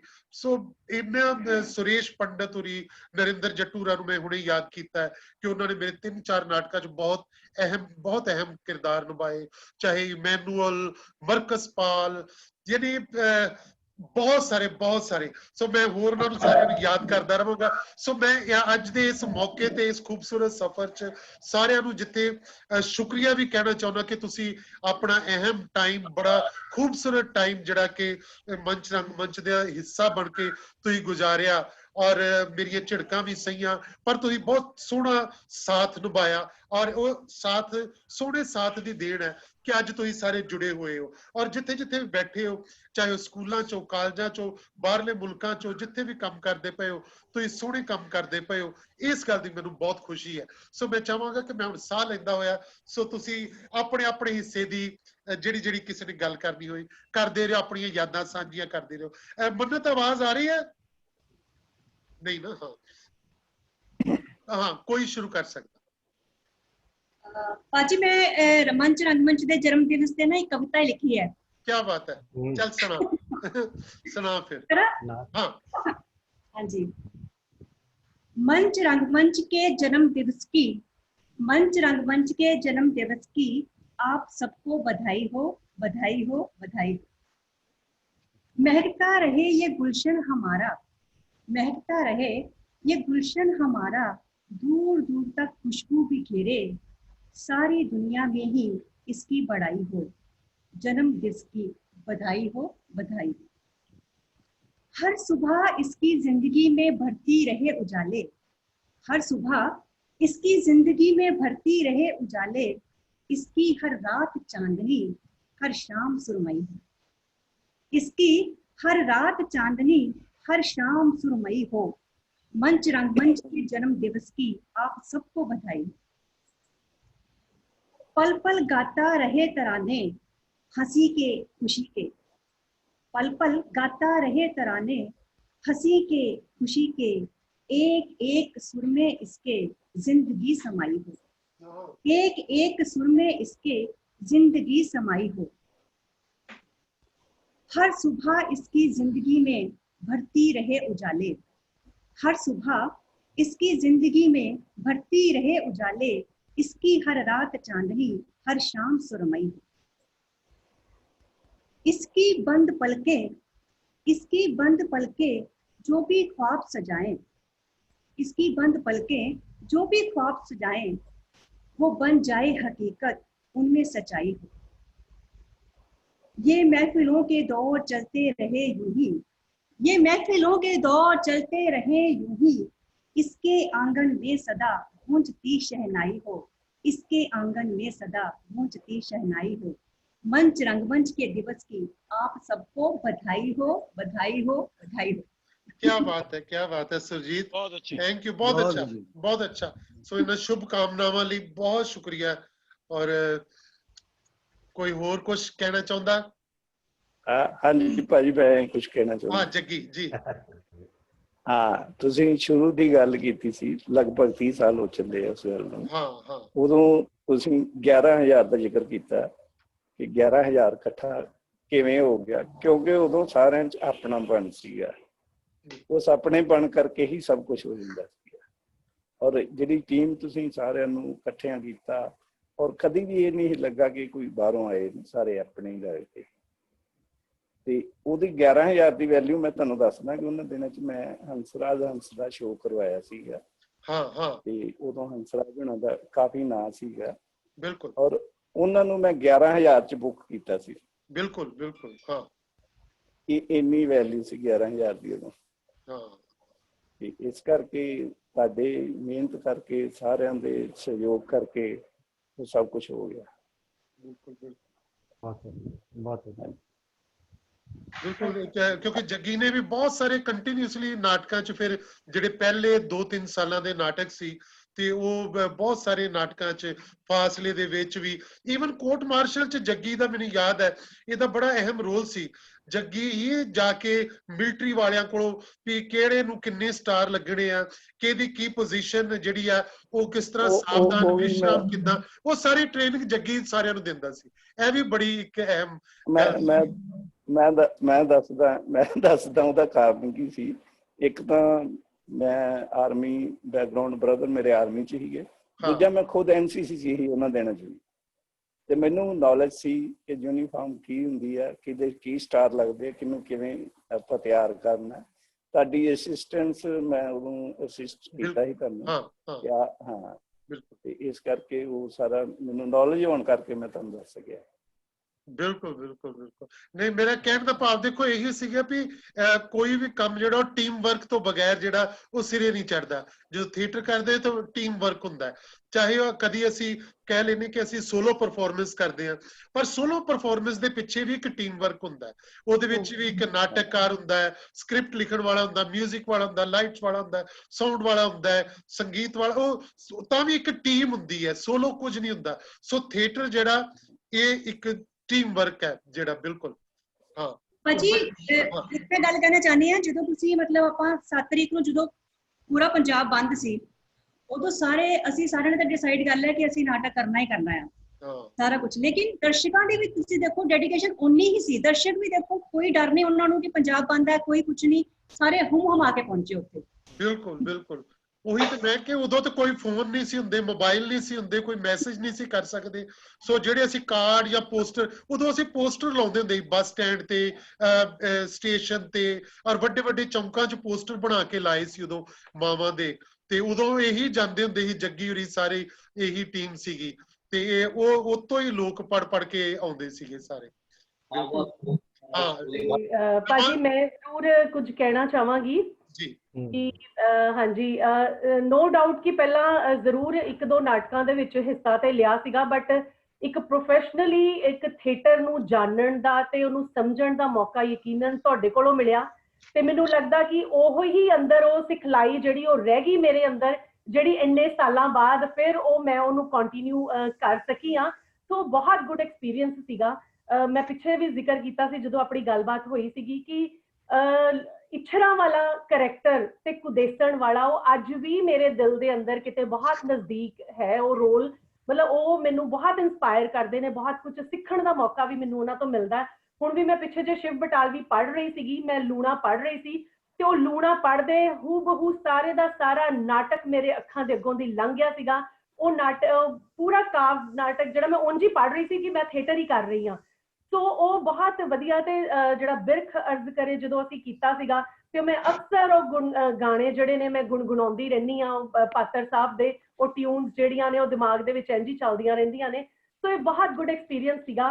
ਤੇ ਮੈਂ ਕਹਿੰਦੀ ਹਾਂ ਕਿ ਵਾਕਿਆ ਹੀ ਕੇਵਲ ਧਾਲੀਵਾਲ ਆਪਣੇ ਆਪ ਦੇ ਵਿੱਚ ਇੱਕ ਸੰਸਥਾ ਦਾ ਨਾਂ ਹੈ, ਤੇ ਉਸ ਸੰਸਥਾ ਤੋਂ ਅੱਗੇ ਬਹੁਤ ਸਾਰੀਆਂ ਸੰਸਥਾਵਾਂ ਨਿਕਲੀਆਂ ਨੇ। ਸੋ ਸਲੂਟ ਹੈ ਤੁਹਾਨੂੰ ਭਾਜੀ ਤੇ ਤੁਹਾਡੀ ਡੈਡੀਕੇਸ਼ਨ ਨੂੰ। ਐਂਡ ਮਤਲਬ ਅਸੀਂ ਆਨਰਡ ਫੀਲ ਕਰਦੇ ਹਾਂ ਕਿ ਅਸੀਂ ਮੰਚ ਰੰਗਮੰਚ ਦਾ ਹਿੱਸਾ ਰਹੇ ਹਾਂ, ਤੁਹਾਡੇ ਕੋਲੋਂ ਸਿੱਖਣ ਦਾ ਸਾਨੂੰ ਮੌਕਾ ਮਿਲਿਆ। Thank you thank you.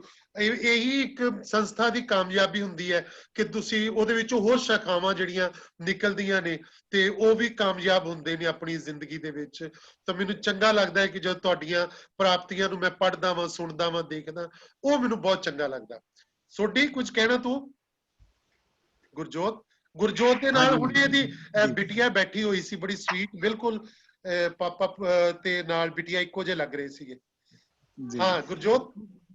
ਹਾਂਜੀ ਹਾਂਜੀ, ਥੈਂਕ ਯੂ ਭਾਜੀ, ਥੈਂਕ ਯੂ। ਪਹਿਲਾਂ ਤੇ ਸਾਰਿਆਂ ਨੂੰ ਦੇਖ ਲਿਆ ਜੀ, ਬੜਾ ਵਧੀਆ ਲੱਗਾ। ਔਰ ਜਿਵੇਂ ਰਮਾ ਮੈਡਮ ਨੇ ਵੀ ਕਿਹਾ ਜਾਂ ਸਾਰੇ ਵੀ ਗੱਲ ਕਰ ਰਹੇ ਆ, ਵਾਕਈ ਭਾਜੀ ਸਫ਼ਰ ਜਿਹੜਾ ਯਾਦਗਾਰ ਰਿਹਾ। ਸੱਚ ਆ, ਬੜੀਆਂ ਚੀਜ਼ਾਂ ਭਾਈ ਤੁਹਾਡੇ ਕੋਲ ਸਿੱਖੀਆਂ ਨੇ, ਜਿਹਦੇ ਵਿੱਚ ਜੋ ਮੈਨੂੰ ਲੱਗਦਾ ਹੈ ਜਦੋਂ ਇੱਥੇ ਪਹਿਲੀ ਵਾਰੀ ਅਸੀਂ ਨਾਟਕ ਕਰਨਾ ਸੀਗਾ ਤੇ ਆਸਟ੍ਰੇਲੀਆ ਦੇ ਵਿੱਚ, ਸਾਡੇ ਲਈ ਇਹ ਮੁਸ਼ਕਲ ਸੀਗੀ ਕਿ ਆਪਾਂ ਇਹ ਸਮਾਨ ਲੈ ਕੇ ਕਿੱਥੋਂ ਆਉਣਾ ਹੈ। ਤੇ ਮੈਨੂੰ ਹਮੇਸ਼ਾ ਇਹ ਚੀਜ਼ ਆਉਂਦੀ ਹੁੰਦੀ ਸੀ, ਭਾਜੀ ਸਮਾਨ ਆਪ ਹੀ ਬਣਾ ਲੈਂਦੇ ਹੁੰਦੇ ਸੀਗੇ, ਕੋਈ ਗੱਲ ਨਹੀਂ ਹੈ, ਜਿਹੜਾ ਆਪ ਪੇਂਟ ਕਰਵਾ ਲੈਣਾ ਸਾਡੇ ਕੋਲੋਂ, ਮਾੜਾ ਮੋਟਾ ਕੇਲੇ ਠੋਕ ਲੈਣੇ ਹਨਾ ਜੀ। ਤੇ ਉਹ ਸਾਰੀਆਂ ਚੀਜ਼ਾਂ ਜਦੋਂ ਇੱਥੇ ਕਾਰਪੈਂਟਰ ਨੂੰ ਆਪ ਕਰਕੇ ਦੱਸੀਆਂ ਤੇ ਉਹ ਕਹਿੰਦਾ ਵੀ ਭਾਈ ਤੁਸੀਂ ਕੰਮ ਸਿੱਖਿਆ? ਮੈਂ ਕਿਹਾ ਭਰਾ ਸਿੱਖਿਆ ਨਹੀਂ ਆ, ਇਹ ਜਿਨ੍ਹਾਂ ਦੇ ਨਾਲ ਕੰਮ ਕਰਦੇ ਰਹੇ ਉਹ ਨਾਲ ਦੀ ਨਾਲ ਚੀਜ਼ਾਂ ਆਈਆਂ। ਸੋ ਇਟਸ ਨਾਟ ਅਬਾਊਟ ਕੱਲੀ ਐਕਟਿੰਗ। ਐਕਟਿੰਗ ਦੇ ਨਾਲ ਇੱਕ ਪ੍ਰੋਡਕਸ਼ਨ ਕਿੱਦਾਂ ਖੜੀ ਕਰਨੀ ਹੈ ਭਾਈ, ਤੁਹਾਡੇ ਕੋਲੋਂ ਉਹ ਚੀਜ਼ ਬਹੁਤ ਸਿੱਖਣ ਨੂੰ ਮਿਲਦੀ ਆ। ਔਰ ਉਹਨੂੰ ਮੈਨੇਜ ਕਿੱਦਾਂ ਕਰਨਾ, ਬੇਸਿਕਲੀ ਸਭ ਤੋਂ ਵੱਡੀ ਗੱਲ ਹੁੰਦੀ ਹੈ ਕਿ ਆਪਾਂ ਨੂੰ ਮੈਨੇਜ ਕਿੱਦਾਂ ਕਰਦੇ ਹਾਂ। ਮੈਨੂੰ ਲੱਗਦਾ ਕਿ ਤੁਹਾਡੇ ਕੋਲੋਂ ਸਭ ਤੋਂ ਮੇਨ ਚੀਜ਼ ਜਿਹੜੀ ਆਪਾਂ ਸਿੱਖੀ ਆ ਕਿ ਮੈਨੇਜ ਕਿੱਦਾਂ ਕਰਨਾ ਹੈ, ਤੇ ਉਹ ਭਾਜੀ ਹਮੇਸ਼ਾ ਨਾਲ ਰਹੂਗੀ। ਬਾਕੀ ਇੰਨੇ ਮਤਲਬ ਮੈਨੂੰ ਲੱਗਦਾ ਕਿ ਇੰਨੇ ਵਧੀਆ ਟੀਮ, ਇੰਨੇ ਵੱਡੇ ਵੱਡੇ ਕਲਾਕਾਰ, ਸਾਰਿਆਂ ਦੇ ਨਾਲ ਕੰਮ ਕਰਨ ਦਾ ਮੌਕਾ ਮਿਲਿਆ। ਬਹੁਤ ਕੁਝ ਸਿੱਖਿਆ ਭਾਜੀ, ਹਰ ਪੈਰ ਦੇ ਉੱਤੇ ਸਿੱਖਿਆ ਹੀ ਹੈ ਜੀ। ਗਾਂਹ ਵੀ ਭਾਜੀ ਇਹ ਜਿਹੜੀਆਂ ਚੀਜ਼ਾਂ ਤੁਹਾਡੇ ਕੋਲੋਂ ਮਿਲੀਆਂ ਨੇ ਇਹਨਾਂ ਨੂੰ ਗਾਂਹ ਤੋਰਨ ਦੀ ਪੂਰੀ ਕੋਸ਼ਿਸ਼ ਕਰਦੇ ਰਹਾਂਗੇ। ਥੈਂਕ ਯੂ ਭਾਜੀ, ਜੋ ਵੀ ਦਿੱਤਾ ਭਾਜੀ ਥੈਂਕ ਯੂ ਤੁਹਾਡਾ ਔਰ ਸਾਰਿਆਂ ਦਾ। ਸਾਰਿਆਂ ਨਾਲ ਭਾਵੇਂ ਛੋਟਾ ਰੋਲ ਭਾਵੇਂ ਵੱਡਾ ਰੋਲ ਜੀ, ਭਾਵੇਂ ਥੋੜਾ ਜਾਂ ਜ਼ਿਆਦਾ, ਮਤਲਬ ਮੈਂ ਸਹੀ ਮਾਇਨਿਆਂ 'ਚ ਭਾਜੀ ਇਹ ਕਹਿਣਾ ਦਿਲੋਂ ਵੀ ਬਹੁਤ ਕੁਝ ਸਿੱਖਿਆ ਭਾਜੀ, ਬਹੁਤ ਕੁਝ ਬਹੁਤ ਕੁਝ। Thank you Gurjot. ਜਦੋਂ ਗੁਰਜੋਤ ਹੋਰਾਂ ਵਾਲੀ ਸਾਰੀ ਟੀਮ ਜਿਹੜੀ ਕ੍ਰਾਂਤੀ, ਲੱਕੀ, ਗੁਰਜੋਤ ਸੀ ਔਰ ਨਿਸ਼ਾਨ ਸੀ, ਰਾਜਾ ਸੀ, ਜਸਕਰਨ ਸੀ ਤੇ ਲਾਲੀ ਸੀ, ਇਹ ਸਾਰੀ ਟੀਮ ਬੜੀ એનર્ਜੈਟਿਕ, ਬੜੀ ਅਲੱਗ ਮੁਹਾਂਦਰੇ ਵਾਲੀ ਟੀਮ ਆਈ। ਜਿਹੜਾ ਕਈ ਨਾਟਕ ਹੁੰਦੇ ਫਿਰ ਤੁਸੀਂ ਟੀਮ ਵੇਖ ਕੇ ਪੂਰੇ ਡਿਜ਼ਾਈਨ ਕਰ ਲੈਂਦੇ ਵੀ ਇਹ ਯੰਗ ਲੋਕਾਂ ਨਾਲ ਏਦਾਂ ਦਾ ਇੱਕ ਵੱਖਰਾ ਵੀ ਕੰਮ ਕਰ ਲਈਏ। ਸੋ ਉਦਾਂ ਦੇ ਕੰਮ ਵੀ ਇਸ ਟੀਮ ਦੇ ਨਾਲ ਹੋਏ। ਫਿਰ ਇਹ ਲੋਕ ਗੁਰਜੋਤ ਹੋਰੀ ਬਾਹਰ ਚਲੇ ਗਏ। ਮੈਨੂੰ ਯਾਦ ਹੈ ਨਵਾਂ ਗਿਆ ਗੁਰਜੋਤ ਬਾਹਰ ਸਾਲ 2 ਸਾਲ ਬਾਅਦ, ਤੇ ਇਹ ਮੇਰੇ ਖਿਆਲ ਇੱਧਰਲੇ ਪਾਸੇ ਸੰਡੇ ਨੂੰ ਇੱਕ ਕੋਈ ਵੱਖਰਾ ਬੱਕ ਪਾਉਂਦੇ ਆ, ਇੱਕ ਪੂਰਾ ਪੈਕੇਜ ਹੁੰਦਾ ਹੈ ਵੀ ਜਿਹ 'ਚ ਤੁਸੀਂ ਜਿੰਨੀਆਂ ਮਰਜ਼ੀ ਗੱਲਾਂ ਕਰ ਲਓ। ਤੇ ਉਹ ਸ਼ਿਕਣ ਵਾਲਾ ਸੀਗਾ ਤੇ ਗੁਰਜੋਤ ਮੈਨੂੰ ਫੋਨ ਕਰਕੇ ਕਹਿੰਦਾ ਭਾਜੀ ਜਲਦੀ ਨਾਲੇ 'ਚ 2-3 ਮਿੰਟ ਹੀ ਬਾਕੀ ਹੈ, ਜਿੰਨੀਆਂ ਗਾਲਾਂ ਕੱਢਣੀਆਂ ਜੇ ਕੱਢ ਦਿਓ, ਬਹੁਤ ਚਿਰ ਹੋ ਗਿਆ ਸੁਣੀਆਂ ਨਹੀਂ ਆ। ਮੈਂ ਕਿਹਾ ਤੂੰ ਇੰਨੀ ਦੂਰੋਂ ਮੈਨੂੰ ਇਸ ਕੰਮ ਲਈ ਫੋਨ ਕੀਤਾ ਹੈ, ਹੋਇਆ ਵੇਖੋ ਹੈ। ਪਰ ਬਹੁਤ ਅੱਛੀ ਹੈ ਸਾਰੀ ਭਾਈ। ਜਿੰਨੇ ਮੈਂ ਸੀਰੀਅਸਲੀ ਕਹਾਂ ਭਾਈ, ਜਿੰਨੇ ਲੋਕ ਰੇਡੀਓ ਸੁਣਦੇ ਨੇ ਸਾਡਾ ਆਸਟ੍ਰੇਲੀਆ ਦੇ ਵਿੱਚ, ਤੇ ਉਹ ਮਤਲਬ ਮੈਨੂੰ ਨਹੀਂ ਪਤਾ ਵੀ ਉਹਨਾਂ ਦਾ ਨਾਟਕ ਦੇ ਨਾਲ ਕੋਈ ਵਾਹ ਵਾਸਤਾ ਹੈ ਜਾਂ ਨਹੀਂ ਆ, ਪਰ ਉਹਨਾਂ ਨੂੰ ਪਤਾ ਆ ਕਿ ਕੇਵਲ ਧਾਲੀਵਾਲ ਕੌਣ ਨੇ ਤੇ ਉਹ ਕਿੱਦਾਂ ਬੋਲਦੇ ਨੇ, ਪਵਨ ਭਾਜੀ ਕੌਣ ਨੇ ਤੇ ਕਿੱਦਾਂ ਬੋਲਦੇ ਨੇ। ਠੀਕ ਹੈ ਜੀ, ਉਹ ਜਿਹੜੇ ਤੁਸੀਂ ਕਿਰਦਾਰ ਆ ਨਾ ਸਾਰੇ ਮੇਰੇ ਅੰਦਰ ਨੇ, ਤੇ ਉਹੀ ਹਾਸੇ ਭਾਜੀ ਨਿਕਲਦੇ ਨੇ, ਲੋਕ ਇੰਜੋਏ ਕਰਦੇ ਨੇ ਉਹ ਜਿਹੜੀਆਂ ਕੀਤੀਆਂ ਗੱਲਾਂ ਨੇ। ਜਿਵੇਂ ਸਾਹਿਬ ਸਿੰਘ ਭਾਜੀ ਕਹਿ ਕੇ ਗਏ ਨਾ, ਗੱਲ ਕੀਤੀ ਵੀ ਬੰਦਾ ਤਿਆਰ ਹੋ ਕੇ ਬੈਠਾ, ਹੁਣ ਇਹ ਉਹ ਸਾਰੀਆਂ ਗੱਲਾਂ ਨੇ ਭਾਈ ਜਿਹੜੀਆਂ ਤੁਹਾਡੇ ਕੋਲੋਂ ਮਿਲਦੀਆਂ, ਜਿਹੜੇ ਤੁਸੀਂ ਤੁਹਾਡਾ ਲਾਗੇ ਬੈਠੇ ਆ ਉਦੋਂ, ਕਿਉਂਕਿ ਇੱਕ ਹੁੰਦਾ ਨਾਟਕ ਕੀਤਾ ਤੁਸੀਂ ਚਲੇ ਗਏ, ਪਰ ਉਹ ਜਿਹੜੀ ਮਹਿਫਲ ਦੇ ਵਿੱਚ ਬਹਿ ਕੇ ਗੱਲਾਂ ਨਿਕਲਦੀਆਂ ਨਾ ਭਾਜੀ, ਉਹ ਇੱਕ ਕਿਤਾਬ ਪੜ੍ਹਨ ਤੋਂ ਵੱਧ ਆ ਜੀ। ਸ਼ਾਇਦ ਇਸੇ ਕਰਕੇ ਕਿਤਾਬ ਪੜ੍ਹਨ ਦੀ ਕਦੀ ਲੋੜ ਹੀ ਨਹੀਂ ਪਈ ਜੀ। ਕਿਆ ਬਾਤ ਹੈ, ਬਹੁਤ ਸਹੀ, ਬਹੁਤ ਸਹੀ। ਵੀ ਇਹ ਮਤਲਬ ਕਿ ਜਿਹੜੀ ਤੁਸੀਂ ਡਿਸਕਸ਼ਨ ਕਰਦੇ ਹੋ ਬਾਅਦ ਵਿੱਚ ਗੱਲਾਂ ਕਰਦੇ ਹੋ, ਉਹਦੇ ਵਿੱਚ ਕਈ ਇਦਾਂ ਦੀਆਂ ਗੱਲਾਂ ਤੁਹਾਡੇ ਕੋਲ ਆਉਂਦੀਆਂ ਨੇ ਸਾਰੀਆਂ, ਔਰ ਇਹ ਇੱਕ ਗੁੱਡ ਪ੍ਰੋਸੈਸ ਹੈ ਮੇਰੇ ਖਿਆਲ। ਜੋਤ ਤੁਹਾਡੀ ਜਿਸ ਤਰ੍ਹਾਂ ਭਾਜੀ ਤੁਹਾਡੇ ਬੋਲਦਾ, ਤੁਹਾਡੇ ਸਟਾਈਲ ਦੇ ਵਿੱਚ, ਪਵਨ ਦੇ ਸਟਾਈਲ 'ਚ ਮਜ਼ਾ ਆ ਜਾਂਦਾ ਸੁਣ ਕੇ। ਮੈਂ ਐਕਸਪੀਰੀਅੰਸ ਕੀਤਾ ਹੋਇਆ, ਮੈਂ ਸੁਣਿਆ ਹੋਇਆ ਗੁਰਜੋਤ ਕੋਲੋਂ। ਹਾਂ, ਇਹ ਲੋਕ ਇੱਥੇ ਵੀ ਨਾ ਜਿਹੜੀਆਂ ਸਕਿੱਟਾਂ ਕਰਦੇ ਸੀ ਯੂਥ ਫੈਸਟੀਵਲ 'ਚ, ਉਹ 'ਚ ਵੀ ਮੇਰੀ ਨਕਲ ਕਰਦੇ ਹੁੰਦੇ ਸੀ। ਇੱਕ ਦੇ ਵਿੱਚ ਤੇ ਇੰਨਾ ਕਿ ਉਹ ਕਹਿੰਦਾ ਕਿ ਇੱਕ ਜਣਾ ਦੂਜੇ ਨੂੰ, ਜੱਜ ਸਾਹਿਬ ਕਹਿੰਦਾ ਕਿ ਓਏ ਮੈਂ ਜਦੋਂ ਵੀ ਚਾਹਾਂ, ਜਿੱਥੇ ਚਾਹਾਂ, ਕਿਸੇ ਨੂੰ ਕੋਈ ਵੀ ਗਾਲ ਕੱਢ ਸਕਦਾ। ਦੂਜਾ ਅੱਗੋਂ ਕਹਿੰਦਾ ਤੂੰ ਕੋਈ ਕੇਵਲ ਧਾਲੀਵਾਲ ਨਹੀਂ, ਕਹਿੰਦੇ ਲੋਕਾਂ ਨੇ ਮੈਨੂੰ ਇਸ ਤਰ੍ਹਾਂ ਵੀ ਕੀਤਾ ਹੋਇਆ। ਗੁਰਜੋਤ ਹੋ ਜੇ ਯਾਰ ਇੱਕ। ਹਾਂ ਹਾਂਜੀ, ਹਾਂ ਤੇ ਠੀਕ ਹੈ ਨਾ ਫਿਰ ਚੱਲ। ਕਰਦਾ ਹੁੰਦਾ ਸੀ ਵੇਖੋ, ਸਰ ਦੇ ਅੱਗੇ ਨਹੀਂ ਹੋ ਸਕਦੀ ਇਹ ਚੀਜ਼, ਭਾਜੀ ਅੱਗੇ ਨਹੀਂ ਆਪਾਂ ਕਰਦੇ। ਇਹ ਸੱਚ ਰਹਿਣਾ ਹੈ ਜੀ, ਇਹ ਸੱਚ ਰਹਿਣਾ ਹੈ। Very good. ਹਾਂ, ਕੌਣ ਹੋਰ ਕੋਈ ਗੱਲ? ਹਾਂਜੀ, ਸਤਿ ਸ਼੍ਰੀ ਅਕਾਲ ਭਾਜੀ। ਸਤਿ ਸ਼੍ਰੀ ਅਕਾਲ ਵੀਨਾ। ਹਾਂਜੀ ਤੁਹਾਨੂੰ ਸਭ ਤੋਂ ਪਹਿਲਾਂ ਤਾਂ ਬਹੁਤ ਬਹੁਤ ਮੁਬਾਰਕਾਂ। ਬਹੁਤ ਲੰਬਾ ਤੁਹਾਡੀ ਯਾਤਰਾ ਹੈਗੀ ਹੈ। ਮੈਂ ਨਾ ਥੋੜੀ ਲੇਟ ਜੁਆਇਨ ਕੀਤਾ ਤੁਹਾਨੂੰ ਸਾਰਿਆਂ ਨੂੰ, ਕਾਲਜ ਤੋਂ ਲੇਟ ਹੋ ਗਈ ਸੀ ਅੱਜ ਥੋੜਾ। ਤੇ ਮੈਂ ਬਸ ਆਪਣਾ ਇੱਕ ਤਜਰਬਾ ਜਿਹੜਾ ਉਹ ਇੱਥੇ, ਤੁਹਾਡਾ ਸਾਰਿਆਂ ਦਾ ਇੱਕ ਵੱਖਰੀ ਤਰ੍ਹਾਂ ਦਾ ਤਜਰਬਾ ਹੈ। ਤੁਸੀਂ ਸਾਰੇ ਨਾਟਕ ਖੇਡਦੇ ਹੋ, ਰੰਗਮੰਚ ਕਰਦੇ ਹੋ, ਹਨਾ। ਮੇਰਾ ਤੁਹਾਡੇ ਨਾਲ ਉਦਾਂ ਦਾ ਕੋਈ ਐਕਸਪੀਰੀਅੰਸ ਨਹੀਂ ਹੈਗਾ ਭਾਵੇਂ, ਪਰ ਮੈਨੂੰ ਯਾਦ ਹੈ ਮੈਂ 2005 ਵਿੱਚ ਨਾ ਅੰਦਰੇਟੇ ਗਈ ਸੀ ਥੀਏਟਰ ਵਰਕਸ਼ਾਪ ਲਗਾਉਣ, ਤੇ ਉਸ ਤੋਂ ਬਾਅਦ 2016 ਦੇ ਵਿੱਚ ਮੈਂ ਪਹਿਲੀ ਵਾਰੀ ਰੰਗਮੰਚ ਤੁਹਾਡੇ ਇੱਥੇ ਆਫਿਸ 'ਚ ਆਈ ਸੀ, ਤੇ ਮੈਂ ਤੁਹਾਡੇ ਨਾਲ ਇੰਟਰਵਿਊ ਕਰਨ ਆਈ ਸੀ ਰੰਗਮੰਚ ਬਾਰੇ ਇੱਕ। ਤੇ ਉਸ ਵੇਲੇ ਜੋ ਮੈਂ ਫੀਲ ਕੀਤਾ ਸੀ ਨਾ, ਅੱਜ ਮੈਂ ਤੁਹਾਡੇ ਨਾਲ ਸ਼ੇਅਰ ਕਰਨ ਲੱਗੀ ਹਾਂ ਰੰਗਮੰਚ ਦੀ ਇਸ ਐਨਵਰਸਰੀ ਦੇ ਮੌਕੇ ਤੇ। ਜਦੋਂ ਮੈਂ ਪੌੜੀਆਂ ਚੜ੍ਹ ਕੇ ਉੱਪਰ ਆਈ ਨਾ ਤੁਹਾਡੇ ਓਪਨ 에ਅਰ ਵਾਲੇ ਏਰੀਏ 'ਚ, ਦਫ਼ਤਰ ਤੁਹਾਡਾ ਪਿੱਛੇ ਜਾ ਕੇ ਹੈ, ਤੇ ਯਕੀਨ ਕਰਨਾ ਮੈਨੂੰ ਉੱਥੇ ਪਤਾ ਕਿੱਦਾਂ ਦੀ ਫੀਲਿੰਗ ਆਈ, ਜਿੱਦਾਂ ਮੈਂ ਅੰਦਰੇਟੇ ਨੋਰਾ ਰਿਚਰਡ ਦੇ ਕਿਸੇ ਸਥਾਨ ਤੇ ਚਲੀ ਗਈ ਹਾਂ। ਮੈਨੂੰ ਲੱਗਦਾ ਮੰਚ ਰੰਗਮੰਚ ਦੇ ਵਿੱਚ ਨੋਰਾ ਰਿਚਰਡ ਦੀ ਕੋਈ ਰੂਹ, ਕੋਈ, ਹਾਲਾਂਕਿ ਸਾਰਾ ਕੁਝ ਭਾਵੇਂ ਵੱਖਰਾ ਹੈ, ਪਰ ਮੈਨੂੰ ਇੱਕ ਫੀਲਿੰਗ ਆਈ ਸੀ। ਮੈਨੂੰ ਲੱਗਿਆ ਵੀ ਮੈਂ ਸ਼ਾਇਦ ਉਦਾਂ ਦੇ ਕਿਸੇ ਸਥਾਨ ਤੇ ਆ ਗਈ ਹਾਂ ਜਿੱਥੇ ਮੈਂ ਅੰਦਰੇਟੇ ਗਈ ਸੀ। ਇਹ ਮੇਰੀ ਪਹਿਲੀ ਫੀਲਿੰਗ ਸੀ ਮੰਚ ਰੰਗਮੰਚ ਦੀਆਂ ਪੌੜੀਆਂ ਖਤਮ ਕਰਕੇ ਜਦੋਂ ਮੈਂ ਵਿਹੜੇ ਦੇ ਵਿੱਚ ਪੈਰ ਰੱਖਿਆ ਸੀ। ਸੱਚੀ ਕਹਿ ਰਹੀ ਹਾਂ ਤੁਹਾਨੂੰ। ਔਰ ਇਹ ਮੇਰਾ ਬੜਾ ਸਵੀਟ ਜਿਹਾ ਜਿਹੜਾ ਸੀ ਉਹ ਤਜਰਬਾ ਸੀ। ਉਸ ਤੋਂ ਬਾਅਦ ਤਾਂ ਖੈਰ ਮੈਂ ਤੁਹਾਨੂੰ ਬਹੁਤ ਵਾਰੀ ਉੱਥੇ ਮਿਲ ਲਿਆ, ਮੈਨੂੰ ਬਹੁਤ ਚੰਗਾ ਲੱਗਦਾ ਹੈ। ਔਰ ਤੁਹਾਡੀ ਸਾਰੀ ਟੀਮ ਨੂੰ ਮੇਰੇ ਵੱਲੋਂ ਬਹੁਤ ਬਹੁਤ ਮੁਬਾਰਕਬਾਦ। Thank you Veena, thank you. ਇੱਕ ਜਿਹੜਾ ਕਿ ਨਾਟਕ ਤੋਂ ਬਾਹਰ ਦਾ ਕੋਈ ਸਾਡੇ ਵਿੱਚ ਆਉਂਦਾ ਹੈ, ਉਹਦੀ ਇੱਕ ਆਬਜ਼ਰਵੇਸ਼ਨ ਹੈ। ਵੀਨਾ HMV ਕਾਲਜ ਚ ਪ੍ਰੋਫੈਸਰ ਹੈ। ਥੈਂਕ ਯੂ ਵੀਨਾ। ਸਾਹਿਬ ਕੁਝ ਕਹਿ ਰਹੇ ਸਾਹਿਬ? ਹਾਂਜੀ ਹਾਂਜੀ ਹਾਂਜੀ ਭਾਜੀ।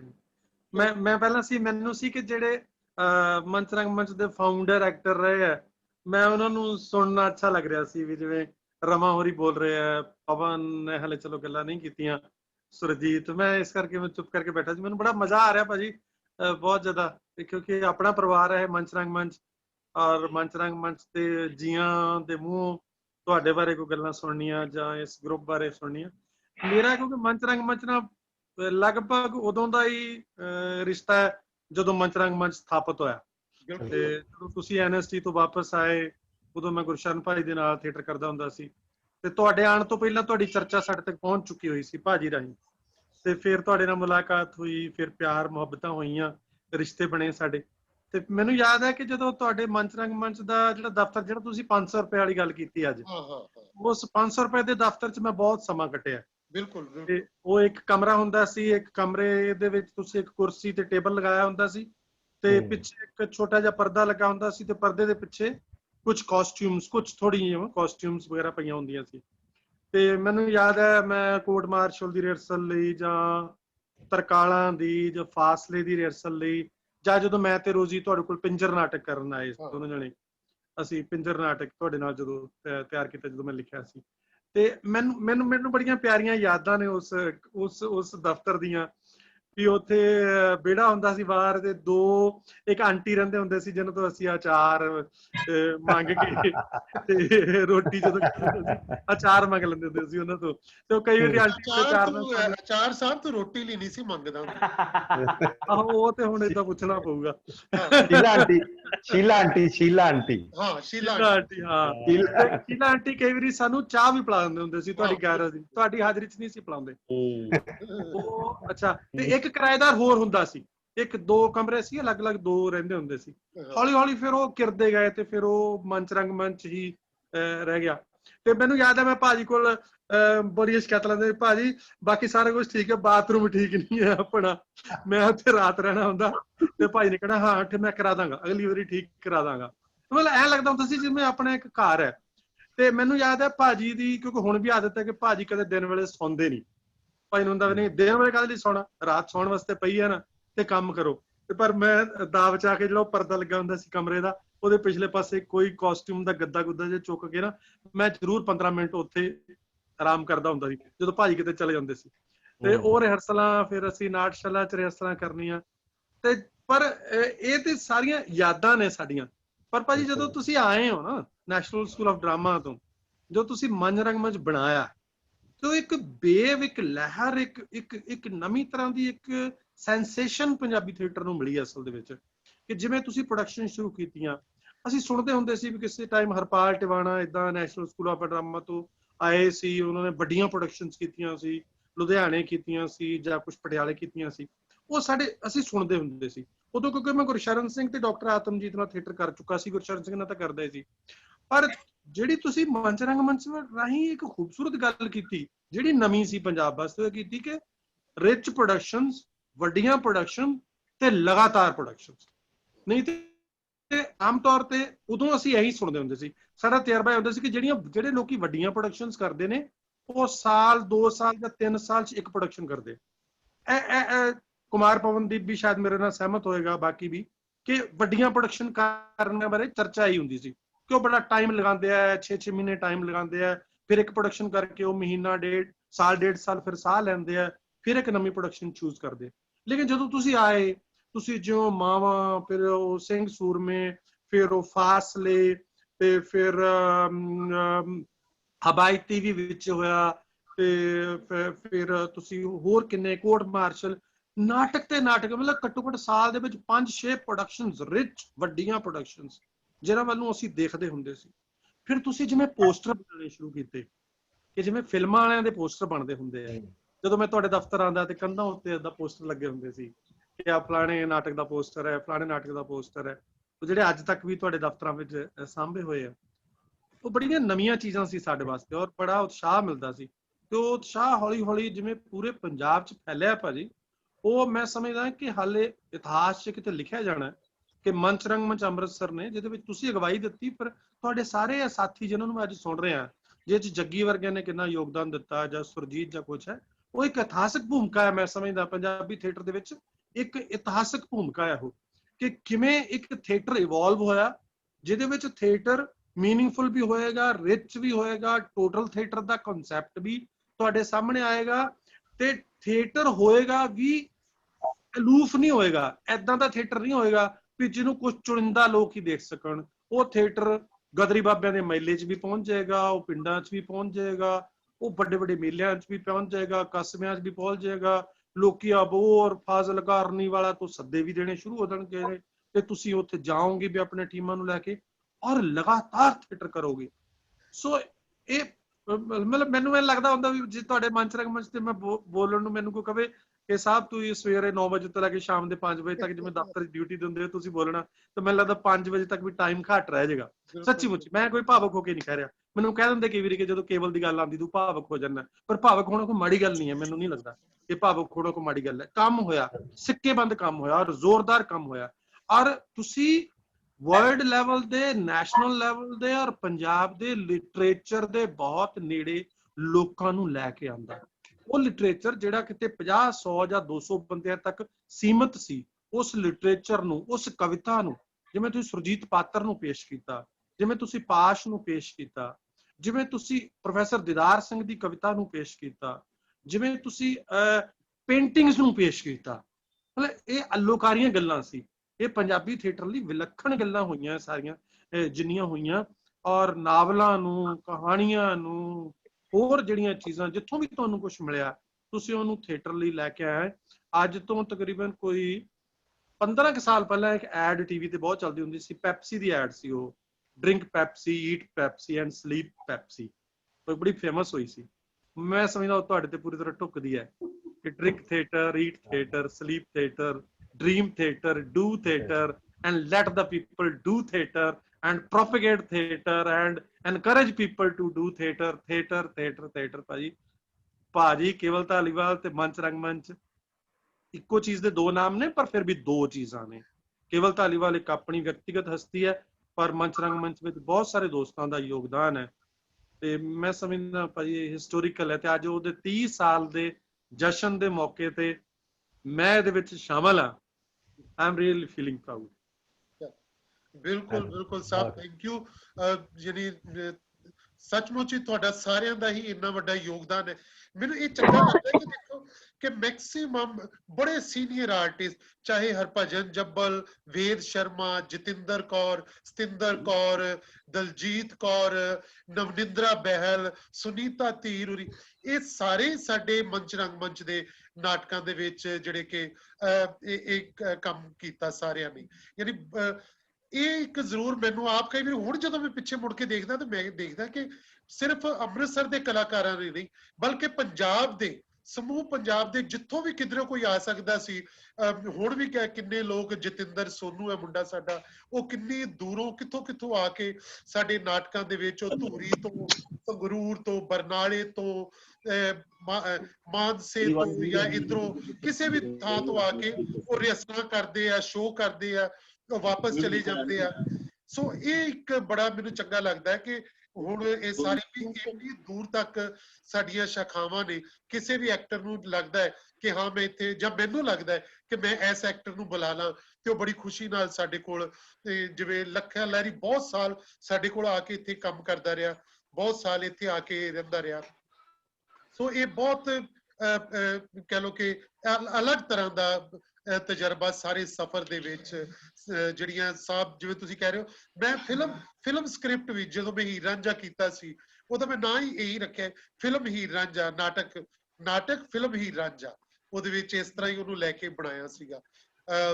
ਸੋ ਇਹ ਕਈ ਤਰ੍ਹਾਂ ਦੇ ਤਜਰਬੇ ਇੰਨੇ ਲੰਬੇ ਸਮੇਂ ਦੇ ਵਿੱਚ ਜਿਹੜੇ ਕਿ ਉਹ ਕੰਟੀਨਿਊਸਲੀ ਜਿਹੜੇ ਕਿ ਹੁੰਦੇ ਰਹੇ ਇਹਦੇ ਵਿੱਚ।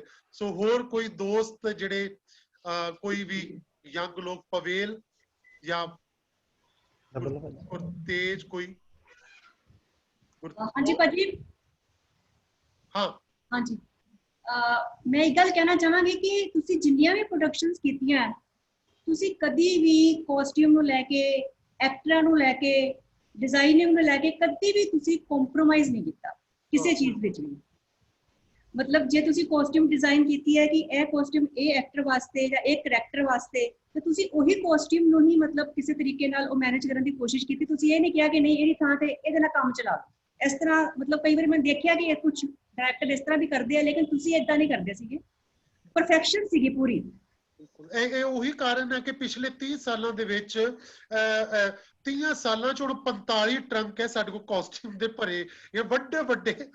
ਔਰ ਪਿਛਲੇ 2-3 ਸਾਲਾਂ ਚ ਹੀ ਥੋੜਾ ਜਿਹਾ ਹੁਣ ਉਹ ਕਾਸਟਿਊਮ ਲੱਭਣ ਲਈ ਉਹਨਾਂ ਤੇ ਲਿਖਿਆ ਵੀ ਇਹਦੇ ਵਿੱਚ ਔਰਤਾਂ ਦੇ ਸੂਟ, ਇਹਦੇ ਵਿੱਚ ਔਰਤਾਂ ਦੇ ਦੁਪੱਟੇ, ਇਹ ਚ ਗਾਊਨ, ਇਹ ਚ ਪੈਂਟਾਂ, ਇਹ ਚ ਸ਼ਰਟਾਂ, ਉਹਨਾਂ ਦੇ ਬਾਹਰ ਲਿਖਿਆ ਹੋਇਆ ਟਰੰਕਾਂ ਦੇ। ਸਾਹਿਬ ਸਿੰਘ ਜਦੋਂ ਡਾਕੂਮੈਂਟਰੀ ਬਣਾਉਣ ਆਇਆ ਤੇ ਬੜਾ ਹੱਸਿਆ ਸੀ ਵੇਖ ਕੇ ਕਿ ਭਾਜੀ ਇਹ ਤੁਸੀਂ ਲਿਖਿਆ ਹੋਇਆ ਇਹ ਚ ਪਜਾਮੇ ਹੈ, ਇਹਦੇ ਵਿੱਚ ਇਹ ਨਿਹੰਗਾਂ ਦੇ ਕੱਪੜੇ ਆ, ਇਹਦੇ ਚ ਇਹ ਆ। ਯਾਨੀ ਹਰ ਟਰੰਕ ਦੇ ਬਾਹਰ ਮੈਂ ਲਿਖਿਆ ਹੋਇਆ ਤਾਂ ਕਿ ਸਾਨੂੰ ਲੱਭਣੇ ਆਸਾਨ ਹੋ ਜਾਣ ਜਦੋਂ ਅਸੀਂ ਕੰਮ ਕਰਦੇ ਹਾਂ। ਤੇ ਸੋ ਉਹ ਵਾਕਈ ਮੈਂ ਕਦੀ ਸਮਝੌਤਾ ਨਹੀਂ ਕੀਤਾ ਸੀਗਾ, ਚਾਹੇ ਉਹ ਸੈੱਟ ਦੇ ਮਾਮਲੇ ਚ ਹੋਵੇ, ਕਾਸਟਿਊਮ ਦੇ ਮਾਮਲੇ ਚ ਹੋਵੇ, ਐਕਟਰ ਸਾਰੇ। ਸੋ ਮੈਕਸਿਮਮ ਕੋਸ਼ਿਸ਼ ਕੀਤੀ ਕਿ ਆਪਣੀ ਜਿੰਨਾ ਵੀ ਪਰਫੈਕਟ ਅਸੀਂ ਹੋ ਸਕੀਏ ਆਪਣੇ ਕੰਮ ਦੇ ਵਿੱਚ। ਡੋਲੀ ਤੁਹਾਡੇ ਨਾਟਕਾਂ ਚ ਭਾਜੀ ਇੱਕ ਚੀਜ਼ ਬੜੀ ਮਤਲਬ ਕਿ ਦੇਖਣ ਨੂੰ ਮਿਲਦੀ ਕਿ ਆਮ ਤੌਰ ਤੇ ਮਤਲਬ ਤਰ੍ਹਾਂ ਦੇ, ਕਿਉਂਕਿ ਡਾਇਰੈਕਟਰਸ ਨਾਲ ਥੀਏਟਰ ਅਸੀਂ ਕਰਦੇ ਹਾਂ, ਮੈਂ ਵੀ ਕਿੰਨੇ ਡਾਇਰੈਕਟਰਸ ਨਾਲ ਥੀਏਟਰ ਕੀਤਾ, ਜਿਹੜੀ ਕਾਸਟਿਊਮ ਹੈ, ਕਾਸਟਿਊਮ ਦੀ ਐਂਟਰੀ ਆਲਮੋਸਟ ਜਿੱਦਣ ਸ਼ੋਅ ਹੋਣ ਦਾ ਉਸ ਤੋਂ 3 ਜਾਂ 4 ਦਿਨ ਪਹਿਲਾਂ ਹੁੰਦੀ ਹੈ।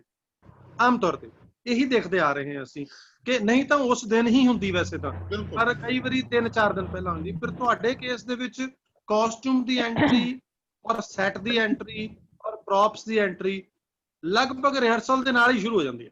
ਬਿਲਕੁਲ। ਇਹ ਸਭ ਇਹ ਬਹੁਤ ਸਾਰਿਆਂ ਨੂੰ ਸਮਝਣ ਦੀ ਲੋੜ ਹੈ। ਤੁਹਾਡੇ ਚੋਂ ਵੀ ਬੜੇ ਯੰਗ ਲੋਕ ਨੇ ਜਿਹੜੇ ਹੋਰ ਕਈ ਕੰਮ ਕਰਦੇ ਪਏ, ਤੇ ਇੱਕ ਪ੍ਰੋਸੈਸ ਹੈ ਕਿ ਤੁਸੀਂ ਜਦੋਂ ਐਕਟਰ ਨੂੰ ਸੇਮ ਡੇ ਕਾਸਟਿਊਮ ਦੇਗਾ ਉਹ ਸੰਭਾਲ ਨਹੀਂ ਪਾਏਗਾ, ਉਹ ਖਲਾਰਾ ਪਾ ਕੇ ਬਹਿ ਜਾਏਗਾ। ਸੋ ਉਹਨੂੰ ਪਹਿਲਾਂ ਰਿਹਰਸਲਾਂ ਕਰਾਓ, 6-7 ਰਿਹਰਸਲਾਂ ਕਰਾਓ ਕਾਸਟਿਊਮ ਦੇ ਨਾਲ, ਤਾਂ ਕਿ ਉਹਨੂੰ ਪਤਾ ਲੱਗੇ ਸੈੱਟ 'ਚ ਮੇਰੀ ਕਾਸਟਿਊਮ ਕਿਤੇ ਅੜਦੀ ਤੇ ਨਹੀਂ ਪਈ, ਉਹਨੂੰ ਕੈਰੀ ਕਿੱਦਾਂ ਕਰਨਾ ਹੈ ਕਾਸਟਿਊਮ ਨੂੰ, ਉਹਨੂੰ ਐਸਥੈਟਿਕਲੀ ਉਹ ਕੈਰੀ ਕਰੇ।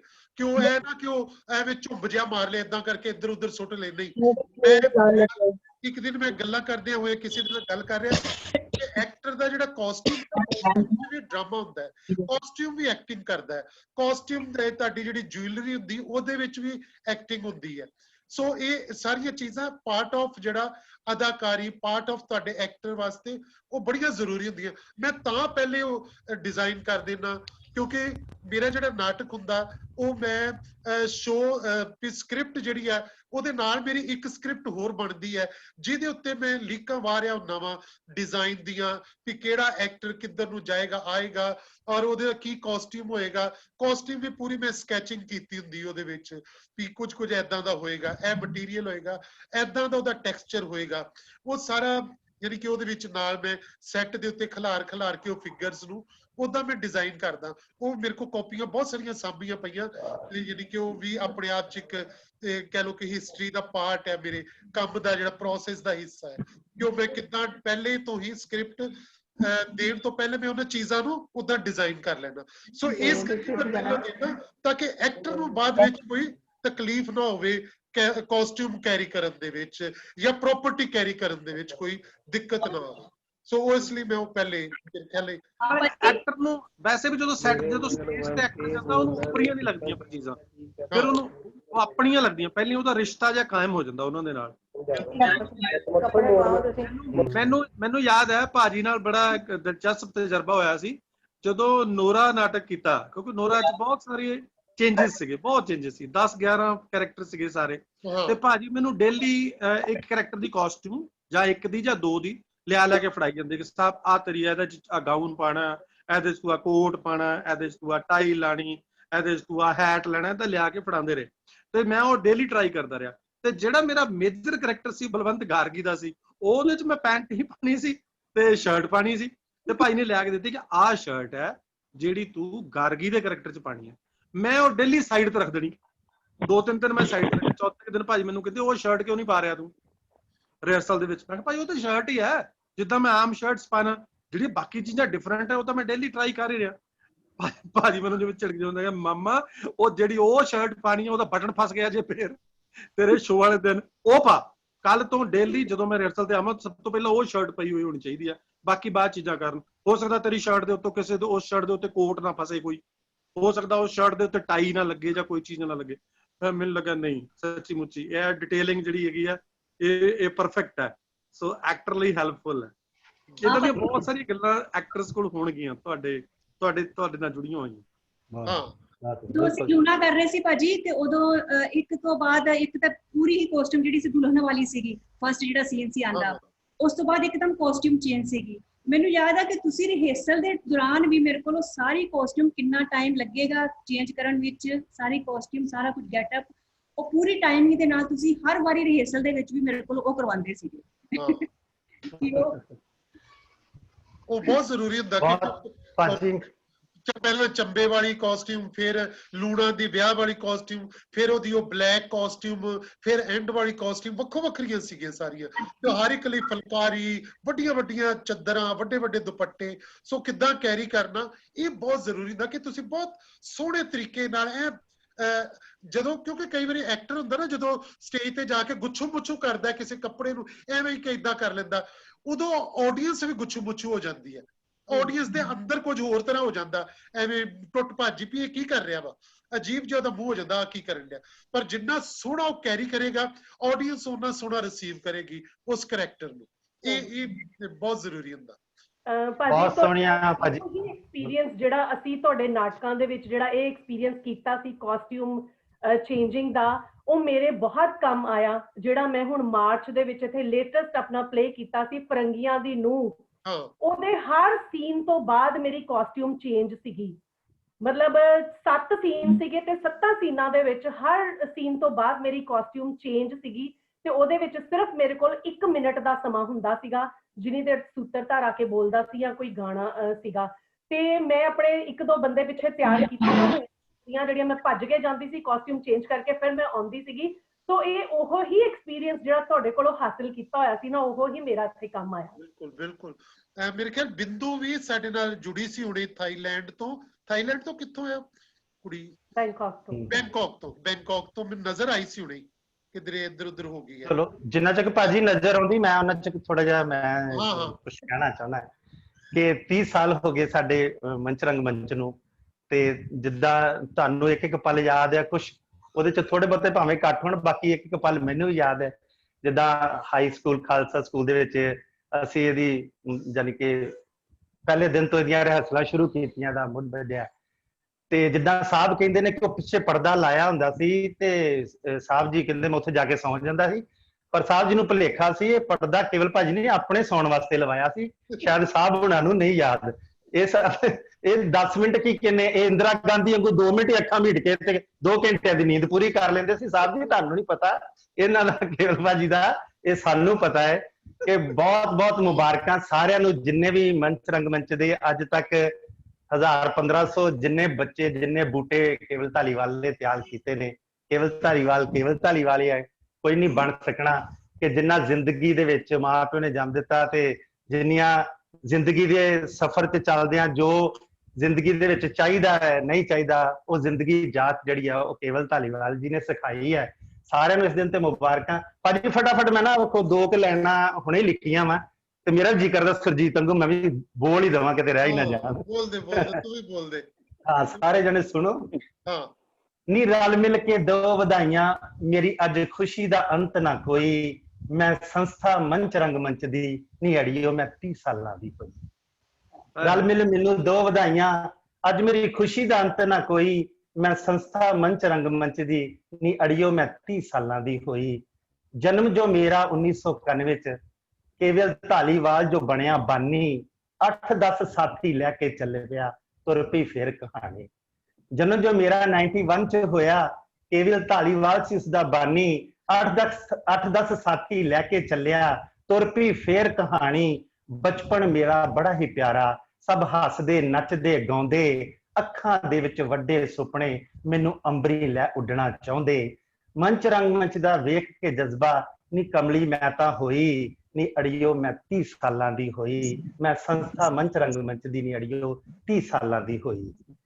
ਜੋ ਕੀਤੇ ਨੇ ਜੋ ਕਿਤੇ ਨਹੀਂ ਖਤਮ ਹੋਣੇ, ਫਿਰ ਸਫ਼ਰ ਉਹ ਤਲਾਸ਼ ਹੋਇਆ, ਜੋ ਕਿਤੇ ਨਾ ਖਤਮ ਹੋਵੇ ਫਿਰ ਉਹ ਸਫ਼ਰ ਤਲਾਸ਼ ਹੋਇਆ।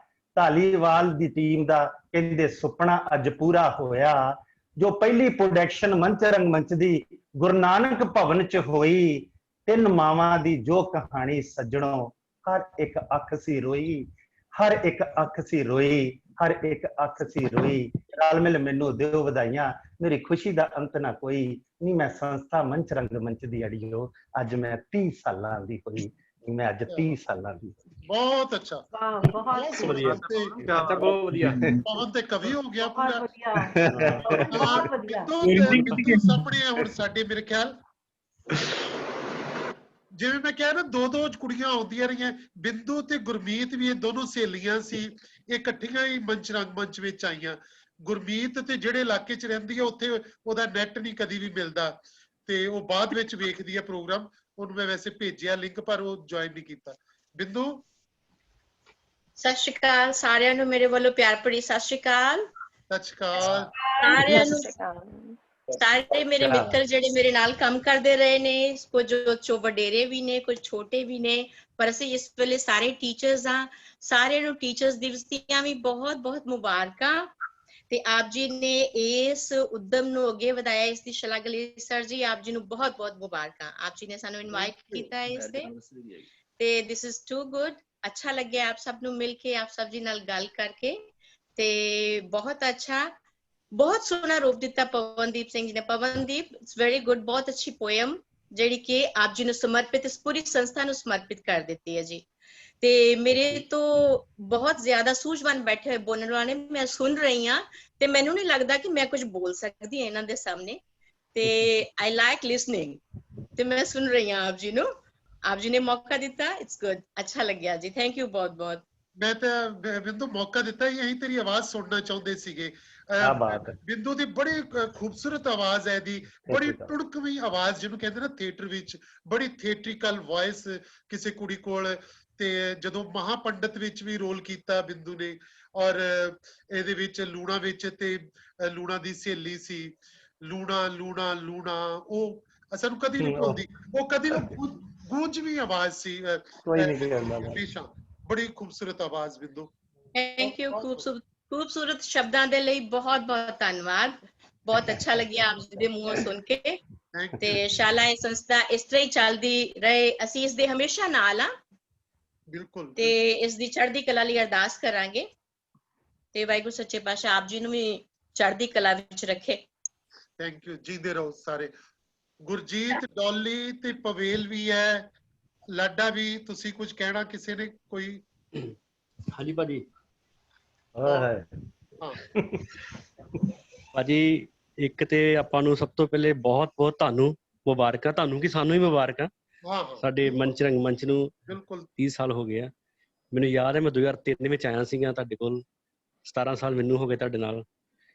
ਇਸ ਗਰੁੱਪ ਨੇ ਬਹੁਤ ਕੁਝ ਦਿੱਤਾ ਭਾਜੀ, ਤੁਹਾਡੀਆਂ ਬਰਕਤਾਂ ਦੇ ਨਾਲ। ਤੁਸੀਂ ਗੁਰਤੇਜ ਨੂੰ ਆਖੇ ਗੁਰਤੇਜ ਮਾਨ ਬਣਾਤਾ। ਅੱਜ 115 ਦੇ ਕਰੀਬ ਨਾਟਕ ਤੁਹਾਡੇ ਨਾਲ ਕੀਤੇ ਆ, ਤੇ ਤੁਸੀਂ ਵਿਸ਼ਵਾਸ ਕੀਤਾ ਸਾਡੇ ਤੇ, ਤੁਸੀਂ ਸਾਨੂੰ ਇਸ ਕਾਬਿਲ ਬਣਾਇਆ, ਤੁਹਾਡਾ ਬਹੁਤ ਬਹੁਤ ਥੈਂਕਸ। ਅੱਗੇ ਤੋਂ ਵੀ ਅਸੀਂ ਇਸ ਗਰੁੱਪ ਨਾਲ ਜੁੜੇ ਰਵਾਂਗੇ। ਮਜ਼ਾ ਆ ਗਿਆ ਭਾਜੀ। ਮੈਨੂੰ ਯਾਦ ਹੈ 3 ਸਾਲ ਮੈਂ ਝੰਡੇ ਫੜ ਕੇ ਖਲੋਤਾ ਰਿਹਾ ਇੱਥੇ, ਉਹੀ ਮੰਚ ਰੰਗਮੰਚ ਸਟੇਜ ਤੇ, ਤੇ ਮੈਂ ਕਹਿੰਦਾ ਨਹੀਂ ਆਏ ਕਾਸ਼ ਮੈਂ ਕਦੋਂ ਮਤਲਬ ਕਿਤੇ ਇੱਕ ਡਾਇਲੌਗ ਬੋਲਾਂਗਾ ਸਟੇਜ ਤੇ ਆ ਕੇ। ਘਾਸੀ ਰਾਮ ਕੋਤਵਾਲ ਮੇਰਾ ਪਹਿਲਾ ਨਾਟਕ ਸੀਗਾ ਉਦੋਂ, ਪਰ ਸਾਰਿਆਂ ਨੇ ਮੇਰਾ ਸਾਥ ਦਿੱਤਾ। ਸੋਢੀ ਸਾਹਿਬ ਬੈਠੇ ਨੇ, ਇਹ ਵੀ ਉਦੋਂ ਨਾਲ ਹੀ ਸੀਗੇ ਸਾਡੇ, ਸਾਰੇ ਮੇਰੇ ਸੀਨੀਅਰ। ਮਜ਼ਾ ਆ ਗਿਆ ਭਾਜੀ। ਪਰਮਾਤਮਾ ਕਰੇ ਇਦਾਂ ਹੀ ਗਰੁੱਪ ਹੋਰ ਤਰੱਕੀਆਂ ਕਰੇ, ਆਪਾਂ ਹੋਰ ਵਧੀਆ ਵਧੀਆ ਕੰਮ ਕਰੀਏ। ਤੁਹਾਡਾ ਆਸ਼ੀਰਵਾਦ ਹਮੇਸ਼ਾ ਸਾਡੇ ਸਿਰ ਤੇ ਰਹੇ। ਬਿਲਕੁਲ ਜਿੰਦੇ ਰਹੋ। ਗੁਰਤੇਜ ਦਾ ਜਿਹੜੀ ਗੱਲ ਕਹਿ ਰਹੇ ਨਾ ਕਿ ਮੈਂ 3 ਸਾਲ ਝੰਡਾ ਫੜ ਕੇ ਖਲੋਤਾ ਰਿਹਾ, ਇਹ ਸ਼ੁਰੂ ਚ ਇਹਦੀ ਕੁਝ ਪ੍ਰੋਬਲਮ ਸੀ, ਇਹ ਬੋਲ ਨਹੀਂ ਸੀ ਸਕਦਾ ਹੁੰਦਾ ਕਿ ਲੰਬੀ ਲਾਈਨ, ਇਹਦੇ ਮੂੰਹ ਚੋਂ ਲਫ਼ਜ਼ ਅੜ ਜਾਂਦੇ ਸੀ, ਇਹਦੀ ਟੰਗ ਦੀ ਕੋਈ ਪ੍ਰੋਬਲਮ ਸੀਗੀ ਤੇ ਬੋਲ ਨਹੀਂ ਸਕਦਾ। ਇੱਕ ਘਾਸੀ ਰਾਮ ਕੋਤਵਾਲ ਚ ਮੈਂ ਇੱਕ ਹੀ ਡਾਇਲੌਗ ਦਿੱਤਾ, ਇਸ ਕੋ ਬੋਲਿਆ ਨਾ ਗਿਆ, ਮੈਂ ਉਹ ਵੀ ਖੋਹ ਲਿਆ ਤੇ ਅਜੇ ਵੀ ਮੈਨੂੰ ਮਿਹਣਾ ਮਾਰਦਾ ਕਿ ਭਾਜੀ ਤੁਸੀਂ ਇੱਕ ਡਾਇਲੌਗ ਦਿੱਤਾ ਸੀ, ਉਹ ਵੀ ਖੋਹ ਲਿਆ। ਪਰ ਉਸ ਤੋਂ ਬਾਅਦ ਜਿਉਂ ਇਹਦੀ ਇਹ ਸਾਰੀ ਇਹ ਵਾਇਸ ਦੀ ਇਸੇ ਤਰ੍ਹਾਂ ਹੀ ਥੈਰੇਪੀ ਹੋਈ ਕਿ ਹੁਣ ਇਹ ਹਰ ਨਾਟਕ ਵਿੱਚ ਮੇਜਰ ਰੋਲ ਕਰ ਰਿਹਾ ਹੁੰਦਾ ਹੈ। ਹੁਣ ਇੰਨਾ ਬੋਲਦਾ ਕਿ ਬੋਲਣੋਂ ਹੀ ਨਹੀਂ ਹਟਦਾ, ਵੀ ਉਦੋਂ ਇਹਦੇ ਕੋਲ ਬੋਲਿਆ ਨਹੀਂ ਸੀ ਜਾਂਦਾ। ਸੋ ਇੰਨੇ ਸਾਲਾਂ ਵਿੱਚ ਇਹ ਵੀ ਦੇਖੋ ਥੀਏਟਰ ਤੁਹਾਨੂੰ ਇੱਕ ਇਸ ਤਰ੍ਹਾਂ ਦੀ ਕੌਨਫੀਡੈਂਸ ਵੀ ਦਿੰਦਾ ਹੈ ਨਾ ਤੁਹਾਡੀ ਆਵਾਜ਼ ਲਈ, ਜ਼ੁਬਾਨ ਲਈ। ਇਹ ਵੀ ਇੱਕ ਥੀਏਟਰ ਦੀ ਪ੍ਰਾਪਤੀ ਹੈ ਤੁਹਾਡੇ ਲਈ ਜਿਹੜੀ ਹੁੰਦੀ ਹੈ। ਨਹੀਂ ਤੇ ਭਾਜੀ ਉਹ ਵੀ ਦੱਸੋ ਨਾ, ਇਹਦੀ ਟੰਗ ਤੁਸੀਂ ਕਿੱਦਾਂ ਠੀਕ ਕੀਤੀ ਨਾ, ਉਹ ਦੱਸੋ। ਇਹ ਬੋਲਦਾ ਜਿੰਨੀ ਪ੍ਰੈਕਟਿਸ ਨਾਲ ਹੀ ਹੋਈ ਹੈ। ਇਮਾਨ ਤੁਸੀਂ ਕੀ ਕਹਿਣਾ ਚਾਹੁੰਦੇ ਹੋ? ਦੱਸੋ ਨਾ ਕਿੱਦਾਂ ਠੀਕ ਹੋਈ ਜਿਹੜੀ ਸ਼ੁਰੂ ਚ ਸੀ। ਉਹ ਤਾਂ ਬਹੁਤ ਬੋਲਦਾ। ਲਾਡਾ ਕੁਝ ਕਹਿ ਰਿਹਾ, ਲਾਡਾ ਤੇ ਪਾਲੀ ਦੋਵੇਂ ਇਕੱਠੇ ਆਏ ਸੀ 1996 ਚ ਮੇਰੇ ਖਿਆਲ, ਜਦੋਂ ਅਸੀਂ ਕੀਤਾ ਹੈ ਸਬਜ਼ ਬਾਗ ਤੇ ਧਮਕ ਨਗਾਰੇ ਦੀ। ਹਾਂਜੀ ਭਾਜੀ, ਖਾਲਸਾ ਕਾਲਜ ਦੇ ਵਿੱਚ ਪਹਿਲੀ ਵਾਰੀ ਆਏ ਸੀਗੇ ਜਦੋਂ ਫੈਸਟੀਵਲ ਕੀਤਾ ਸੀਗਾ ਤੁਸੀਂ। ਬਿਲਕੁਲ ਹਾਂ ਖਾਲਸਾ ਕਾਲਜ ਵਿੱਚ ਉਦੋਂ ਅਸੀਂ ਆਏ ਸੀਗੇ ਦੋਵੇਂ ਜਾਣੇ। ਬਹੁਤ ਅੱਛਾ ਲੱਗ ਰਿਹਾ ਜੀ ਭਾਜੀ, ਜੁੜੇ ਹੋਏ ਆ ਜਦੋਂ ਉਦੋਂ ਦੇ ਨਾਲ ਜੁੜੇ ਹੋਏ ਆ ਕਿ ਲਗਾਤਾਰ ਚੱਲ ਰਿਹਾ ਹੈ। ਬਸ ਅਸੀਂ ਤਾਂ ਇਹ ਚਾਹੁੰਦੇ ਕਿ ਲਗਾਤਾਰ ਇਸ ਤਰ੍ਹਾਂ ਚੱਲਦਾ ਰਹੇ। ਬਹੁਤ ਵਧੀਆ ਲੱਗ ਰਿਹਾ ਹੈ। ਤੁਸੀਂ ਇੱਕ ਜੀਣ ਦਾ ਤਰੀਕਾ ਦੱਸਿਆ, ਜਾਂਚ ਦੱਸੀ ਹੈ ਕਿ ਏਦਾਂ ਨਹੀਂ ਏਦਾਂ ਕਰਨਾ ਹੈ। ਭਾਜੀ ਜਿਹੜਾ ਤੁਸੀਂ ਪ੍ਰੋਗਰਾਮ ਸ਼ੁਰੂ ਕੀਤਾ ਹੈ ਨਾ, ਇਹਦਾ ਇੱਕ ਬੈਨੀਫਿਟ ਇਹ ਵੀ ਹੋਇਆ ਕਿ ਅਸੀਂ ਇੰਨੇ ਸਾਲ ਇਕੱਠੇ ਕੰਮ ਕੀਤਾ, ਸਾਰੇ ਐਕਟਰ ਅਸੀਂ ਇਕੱਠੇ ਸੀਗੇ, ਲੇਕਿਨ ਅਸੀਂ ਇੰਨਾ ਕੁਝ ਨਹੀਂ ਜਾਣਦੇ ਸੀ ਇੱਕ ਦੂਜੇ ਬਾਰੇ। ਹਾਂ ਬਿਲਕੁਲ ਸਹੀ ਗੱਲ। ਪ੍ਰੋਗਰਾਮ ਦੇ ਜ਼ਰੀਏ ਅਸੀਂ ਉਹਨਾਂ ਬਾਰੇ ਹੋਰ ਬਹੁਤ ਕੁਝ ਜਾਣਿਆ ਕਿ ਮਤਲਬ ਇਸੇ ਪ੍ਰੋਗਰਾਮ ਦੇ ਦੌਰਾਨ ਹੀ ਸਾਨੂੰ ਇਹ ਮੌਕਾ ਮਿਲਿਆ ਇੱਕ ਦੂਜੇ ਨੂੰ ਹੋਰ ਜਾਣਨ ਦਾ। ਬਿਲਕੁਲ ਇਹ ਮੈਂ ਇਸ ਲਈ ਮੈਂ ਜਦੋਂ ਤੋਂ ਇਹ ਲਾਕਡਾਊਨ ਤੋਂ ਵਿੱਚ ਸ਼ੁਰੂ ਹੋਇਆ ਸੀ ਨਾ ਕਿ ਆਨਲਾਈਨ ਰੰਗਮੰਚ, ਤੇ ਮੈਂ ਉਦੋਂ ਹੀ ਇਹ ਜ਼ੋਰ ਦੇ ਰਿਹਾ ਸੀ ਕਿ ਆਨਲਾਈਨ ਰੰਗਮੰਚ ਆਪਾਂ ਕਰੀਏ ਭਾਵੇਂ ਨਾ ਕਰੀਏ, ਪਰ ਅਸੀਂ ਗੱਲਾਂ ਜ਼ਰੂਰ ਕਰੀਏ, ਇੱਕ ਦੂਜੇ ਬਾਰੇ ਜਾਣੀਏ। ਸੋ ਉਹ ਜਿਹੜਾ ਹੋਣਾ ਪਿਛਲੇ ਮੇਰੇ ਖਿਆਲ ਮੈਂ 85-86 ਆਰਟਿਸਟਾਂ ਨਾਲ ਆਨਲਾਈਨ ਇਹ ਗੱਲਾਂ ਕੀਤੀਆਂ ਨੇ, ਔਰ ਮੈਨੂੰ ਖੁਦ ਬੜੇ ਨਵੇਂ ਤਜਰਬੇ ਹੋਏ ਉਹਦੇ ਵਿੱਚੋਂ। ਬੜੇ ਲੋਕਾਂ ਬਾਰੇ ਮੈਂ, ਬੜੇ ਕਲਾਕਾਰਾਂ ਬਾਰੇ ਬੜਾ ਕੁਝ ਨਵਾਂ ਜਾਣਿਆ, ਹਰ ਇੱਕ ਦੇ ਬਾਰੇ ਚ, ਔਰ ਬੜੇ ਮੈਂ ਖੂਬਸੂਰਤ ਕਹਿ ਲਓ ਕਿ ਤਜਰਬੇ ਹੈ। ਔਰ ਇਸ ਸਮੇਂ ਨੂੰ ਏਦਾਂ ਹੀ ਵਧੀਆ ਤਰੀਕੇ ਨਾਲ ਯੂਜ਼ ਕੀਤਾ ਜਾ ਸਕਦਾ ਸੀਗਾ। ਤੇ ਬਹੁਤ ਸਾਰੇ ਮੈਂ, ਕਿਉਂਕਿ ਖੁਦ ਮੇਰੇ ਨਾਲ ਪੂਰੇ ਹਿੰਦੁਸਤਾਨ ਚੋਂ ਮੇਰੇ ਖਿਆਲ 10-12 ਥਾਵਾਂ ਤੇ ਸ਼ਹਿਰਾਂ ਵਿੱਚ ਮੇਰੇ ਨਾਲ ਗੱਲ ਹੋਈ ਹੈ ਤੇ ਉਹ ਬੜੀਆਂ ਲੰਬੀਆਂ ਟਾਕ ਹੋਈਆਂ, ਤੇ ਉਹਨਾਂ ਨੂੰ ਪੰਜਾਬੀ ਰੰਗਮੰਚ ਬਾਰੇ ਜਦੋਂ ਮੈਂ ਗੱਲ ਕਰਦਾ ਤੇ ਕਈ ਲੋਕਾਂ ਨੂੰ ਪਹਿਲੀ ਵਾਰੀ ਪਤਾ ਲੱਗਦਾ ਹੈ ਵੀ ਅੱਛਾ ਪੰਜਾਬੀ ਰੰਗਮੰਚ ਵਿੱਚ ਇਹ ਵੀ ਕੁਝ ਸੀਗਾ, ਇਹ ਵੀ ਹੁਣ ਹੈਗਾ ਵਾ। ਸੋ ਇਹ ਇੱਕ ਇਸ ਗੱਲਬਾਤ ਦਾ ਜਿਹੜਾ ਕਿ ਫਾਇਦਾ ਜ਼ਰੂਰ ਇਹਨਾਂ ਸਮਿਆਂ ਦੇ ਵਿੱਚ ਹੋਇਆ ਵਾ ਜੀ। ਪਵੇਲ ਤੇਰਾ ਮਾਈਕ ਨਹੀਂ ਚੱਲ ਰਿਹਾ, पवेल आवाज नहीं आ रही तेरे, पवेल आवाज नहीं आ रही। तू अपने जा हेडफोन ला के गल कर, फिर ठीक होएगा शायद। हेलो हेलो हाँ डॉली। हाँ डॉली जी। हाँ सत श्री अकाल सारिਆਂ ਨੂੰ। ਅੱਜ ਮੰਚ ਰੰਗਮੰਚ ਨੂੰ 30 ਸਾਲ ਹੋ ਗਏ। ਅਸੀਂ 30 ਸਾਲ ਦਾ ਜਸ਼ਨ ਮਨਾ ਰਹੇ ਹਾਂ। ਇਸ ਜਸ਼ਨ ਵਿੱਚ ਮੈਂ ਵੀ ਸ਼ਾਮਲ ਹਾਂ, ਮੈਨੂੰ ਬਹੁਤ ਖੁਸ਼ੀ ਹੋ ਰਹੀ ਹੈ। ਮੈਂ ਥੋੜੀ ਜਿਹੀ ਫਿਜ਼ੀਕਲ ਫਿਟ ਨਹੀਂ ਸੀ, ਫੀਵਰ ਸੀ, ਇਸ ਕਰਕੇ ਮੈਂ ਥੋੜਾ ਲੇਟ ਜੁਆਇਨ ਕੀਤਾ, ਪਰ ਮੈਂ कैसे ਜੁਆਇਨ ਜ਼ਰੂਰ ਕਰਨਾ ਹੈ ਕਿਉਂਕਿ ਮੈਂ ਵੀ ਇਸ ਮੰਚ ਰੰਗਮੰਚ ਦਾ ਹਿੱਸਾ ਹੈ, ਸਰ ਦੇ ਨਾਲ ਕੰਮ ਕਰਦੇ ਰਹੀ ਹਾਂ। ਮੈਂ ਤੁਹਾਡੇ ਨਾਲ ਕੰਮ ਕਰਕੇ ਮੈਨੂੰ ਬਹੁਤ ਖੁਸ਼ੀ ਹੋਈ। ਮੇਰੇ ਖਿਆਲ ਸ਼ਾਇਦ 2002-03 ਤੋਂ ਮੈਂ ਸ਼ਾਇਦ ਤੁਹਾਡੇ ਨਾਲ ਜੁੜੀ ਹਾਂ ਔਰ ਕਾਫੀ ਪਲੇ ਕੀਤੇ ਨੇ, ਔਰ ਪਲੇ ਕਰਕੇ ਬੜਾ ਮਾਣ ਮਹਿਸੂਸ ਹੋਇਆ ਮੈਨੂੰ। ਅਵਾਰਡਸ ਵੀ ਮਿਲੇ ਨੇ ਤੁਹਾਡੇ ਵੱਲੋਂ, ਤੁਸੀਂ ਦਵਾਏ ਵੀ ਨੇ ਮੈਨੂੰ। ਤੁਹਾਡੇ ਨਾਲ ਕੰਮ ਕਰਕੇ ਬਹੁਤ ਅੱਛਾ ਮੈਨੂੰ ਲੱਗਾ, ਔਰ ਮੈਂ ਸਾਰਿਆਂ ਨੂੰ ਸੁਣਦੀ ਪਈ ਹਾਂ ਅੱਜ, ਸਾਰਿਆਂ ਦਾ ਅਨੁਭਵ ਗ੍ਰਹਿਣ ਕਰਦੀ ਪਈ ਹਾਂ ਵੀ ਕਿੱਦਾਂ ਕਿੱਦਾਂ ਸਾਰਿਆਂ ਨੇ ਯੋਗਦਾਨ ਪਾਇਆ, ਸਾਰਿਆਂ ਨੂੰ ਸੁਣਦੀ ਪਈ ਹਾਂ। ਇਸ ਲਈ ਤਹਿ ਦਿਲ ਤੋਂ ਮੈਂ ਸ਼ੁਕਰੀਆ ਅਦਾ ਕਰਦੀ ਹਾਂ। ਫਿਰ ਸਾਰਿਆਂ ਨੂੰ ਇੱਕ ਵਾਰੀ ਵਧਾਈ ਦਿੰਦੀ ਹਾਂ ਫਿਰ ਸਾਰਿਆਂ ਨੂੰ ਮੰਚ ਰੰਗਮੰਚ ਦੇ 30 ਸਾਲ ਹੋਣ ਤੇ। Thank you very much. Thank you ਜੀਂਦੀ ਰਹਿ। ਡੋਲੀ ਨੇ ਬੜਾ ਸੋਹਣਾ ਹੱਕ ਦੇ ਵਿੱਚ ਬਹੁਤ ਕਮਾਲ ਦਾ ਰੋਲ ਕੀਤਾ ਸੀ। ਇਸੇ ਤਰ੍ਹਾਂ ਡੋਲੀ ਦੀ ਇੱਕ ਬੜੀ ਯਾਦਗਾਰ ਪ੍ਰੋਡਕਸ਼ਨ ਹੈ ਜਿਹੜੀ ਸੌਂਕਣ ਦੇ ਵਿੱਚ ਬੜਾ ਡੇਰਿੰਗ ਔਰ ਬੜਾ ਹੀ ਕਮਾਲ ਦਾ ਭਰਵਾਂ ਰੋਲ ਕਹਿ ਲੋ ਕਿ ਸੌਂਕਣ ਦੇ ਹੱਕ ਦੇ ਵਿੱਚ ਡੋਲੀ ਦਾ ਇਹ ਯਾਦਗਾਰੀ ਇਹਦੀਆਂ ਪ੍ਰੋਡਕਸ਼ਨਸ ਨੇ, ਬਹੁਤ ਯਾਦਗਾਰੀ ਪ੍ਰੋਡਕਸ਼ਨ, ਬਹੁਤ ਅੱਛਾ ਜੀ ਦੇ ਰਹੋ। ਹੈਲੋ हेलो मनदीप, कौन? हाँ जी मनदीप बोल रही हूँ सर। हाँ मनदीप, तेरी फोटो नहीं आ रही। एक मिनट जी, किसी होर ने भी बोलना मेरे तो पहला, प्लीज मेरे ख्याल जिन्ने भी आज मौजूद ने उन्हां सब दे विचों सब तो बाद विच मैं ही रंगमंच ज्वाइन कीता ते जिन्नियां गल्लां तुसीं सब ने दस्सियां ने ਉਹ ਇੱਕ ਪੂਲਡ ਐਕਸਪੀਰੀਅੰਸ ਮੈਂ ਦੇਖਿਆ ਹੈ। ਮਤਲਬ ਤੁਸੀਂ ਜਦੋਂ ਇੱਕ ਸੰਸਥਾ 10-20-30 ਸਾਲ ਬਾਅਦ ਤੁਸੀਂ ਕਿਸੇ ਸੰਸਥਾ ਦਾ ਪਾਰਟ ਬਣਦੇ ਹੋ ਤੇ ਤੁਹਾਨੂੰ ਉਹ ਟਾਈਮ ਤੁਸੀਂ ਦੇਖਿਆ ਤਾਂ ਨਹੀਂ ਹੁੰਦਾ, ਪਰ ਤੁਸੀਂ ਉਹਦੀ ਐਕਟੀਵਿਟੀ ਦੇ ਥਰੂ ਮਹਿਸੂਸ ਕਰ ਪਾਉਂਦੇ ਹੋ। ਤੇ ਮੈਂ ਕੇਵਲ ਸਰ ਨੂੰ ਮੈਂ ਗੱਲ ਘੱਟ ਕਰਦੀ ਹਾਂ, ਮੈਂ ਆਬਜ਼ਰਵ ਉਹਨਾਂ ਨੂੰ ਜ਼ਿਆਦਾ ਕਰਦੀ ਹਾਂ, ਕਿਉਂਕਿ ਜਦੋਂ ਕੰਮ ਕਰਦੇ ਨੇ ਤਾਂ ਮੈਂ ਅਕਸਰ ਦੇਖਦੀ ਹਾਂ ਕਿ ਥੀਏਟਰ ਦੇ ਵਿੱਚ ਇੰਨੀਆਂ ਪ੍ਰੋਬਲਮਸ ਆਉਂਦੀਆਂ ਨੇ। ਅਸੀਂ ਵੀ ਜਦੋਂ ਕੰਮ ਕਰਦੇ ਹਾਂ, ਆਪਣੇ ਗਰੁੱਪ ਵਿੱਚ ਕਰਦੇ ਹਾਂ, ਕਿਤੇ ਬਾਹਰ ਕਰਦੇ ਤਾਂ ਬਹੁਤ ਸਾਰੀਆਂ ਪ੍ਰੋਬਲਮਸ ਆਉਂਦੀਆਂ। तो एक बहुत वड्डी क्वालिटी ਜਿਹੜੀ मैं बहुत एडमायर करदी हां केवल सर दी, ਉਹ ਹੈ ਕਿ ਉਹ प्रॉब्लम सॉल्वर ने। मतलब ਅਸੀਂ ਜਦੋਂ ਕੰਮ ਕਰਦੇ ਹਾਂ ਤਾਂ ਅਸੀਂ ਇੱਕ ਪ੍ਰੋਬਲਮ ਚੋਂ 10 ਪ੍ਰੋਬਲਮਸ ਲੱਭਦੇ ਹਾਂ ਤੇ ਲੇਕਿਨ ਸਰ ਦਾ ਮੈਂ ਦੇਖਿਆ ਕਿ ਉਹ 10 ਪ੍ਰੋਬਲਮਸ ਹੁੰਦੀਆਂ ਤਾਂ ਸੋਲੂਸ਼ਨਸ ਕ੍ਰੀਏਟ ਕਰ ਦਿੰਦੇ ਨੇ ਔਰ ਉਹ ਬਹੁਤ ਆਸਾਨੀ ਨਾਲ ਸੋਲੂਸ਼ਨਸ ਕ੍ਰੀਏਟ ਕਰਦੇ ਨੇ। ਜਿਹੜਾ ਆਈ ਥਿੰਕ ਜਿਹੜਾ ਤੁਸੀਂ ਆਪਣਾ ਐਕਸਪੀਰੀਅੰਸ ਸਾਰਿਆਂ ਨੇ ਸ਼ੇਅਰ ਕੀਤਾ, ਇਹ ਉਸ ਐਕਸਪੀਰੀਅੰਸ ਦੇ ਥਰੂ ਹੈ। ਔਰ ਉਹਦੇ ਨਾਲ ਕੀ ਹੁੰਦਾ ਕਿ ਜਦੋਂ ਅਸੀਂ ਕੰਮ ਕਰਦੇ ਹਾਂ ਉਸ ਸੰਸਥਾ ਵਿੱਚ ਤਾਂ ਆਟੋਮੈਟਿਕਲੀ ਅਸੀਂ ਉਸ ਚੀਜ਼ ਨੂੰ ਗ੍ਰੈਂਡ ਕਰ ਲੈਂਦੇ ਹਾਂ। ਮਤਲਬ ਸ਼ਾਇਦ ਸਾਨੂੰ ਉਹਨਾਂ ਚੀਜ਼ਾਂ ਚੋਂ ਗੁਜ਼ਰਨਾ ਨਹੀਂ ਪਏਗਾ, ਅਸੀਂ ਦੇਖ ਕੇ ਹੀ ਸਿੱਖ ਸਕਦੇ ਹਾਂ ਕਿ ਅੱਛਾ ਠੀਕ ਹੈ ਨਾ, ਇਸ ਤਰੀਕੇ ਦੇ ਨਾਲ ਇਹਨੂੰ ਟੈਕਲ ਕਰਨਾ ਚਾਹੀਦਾ ਹੈ।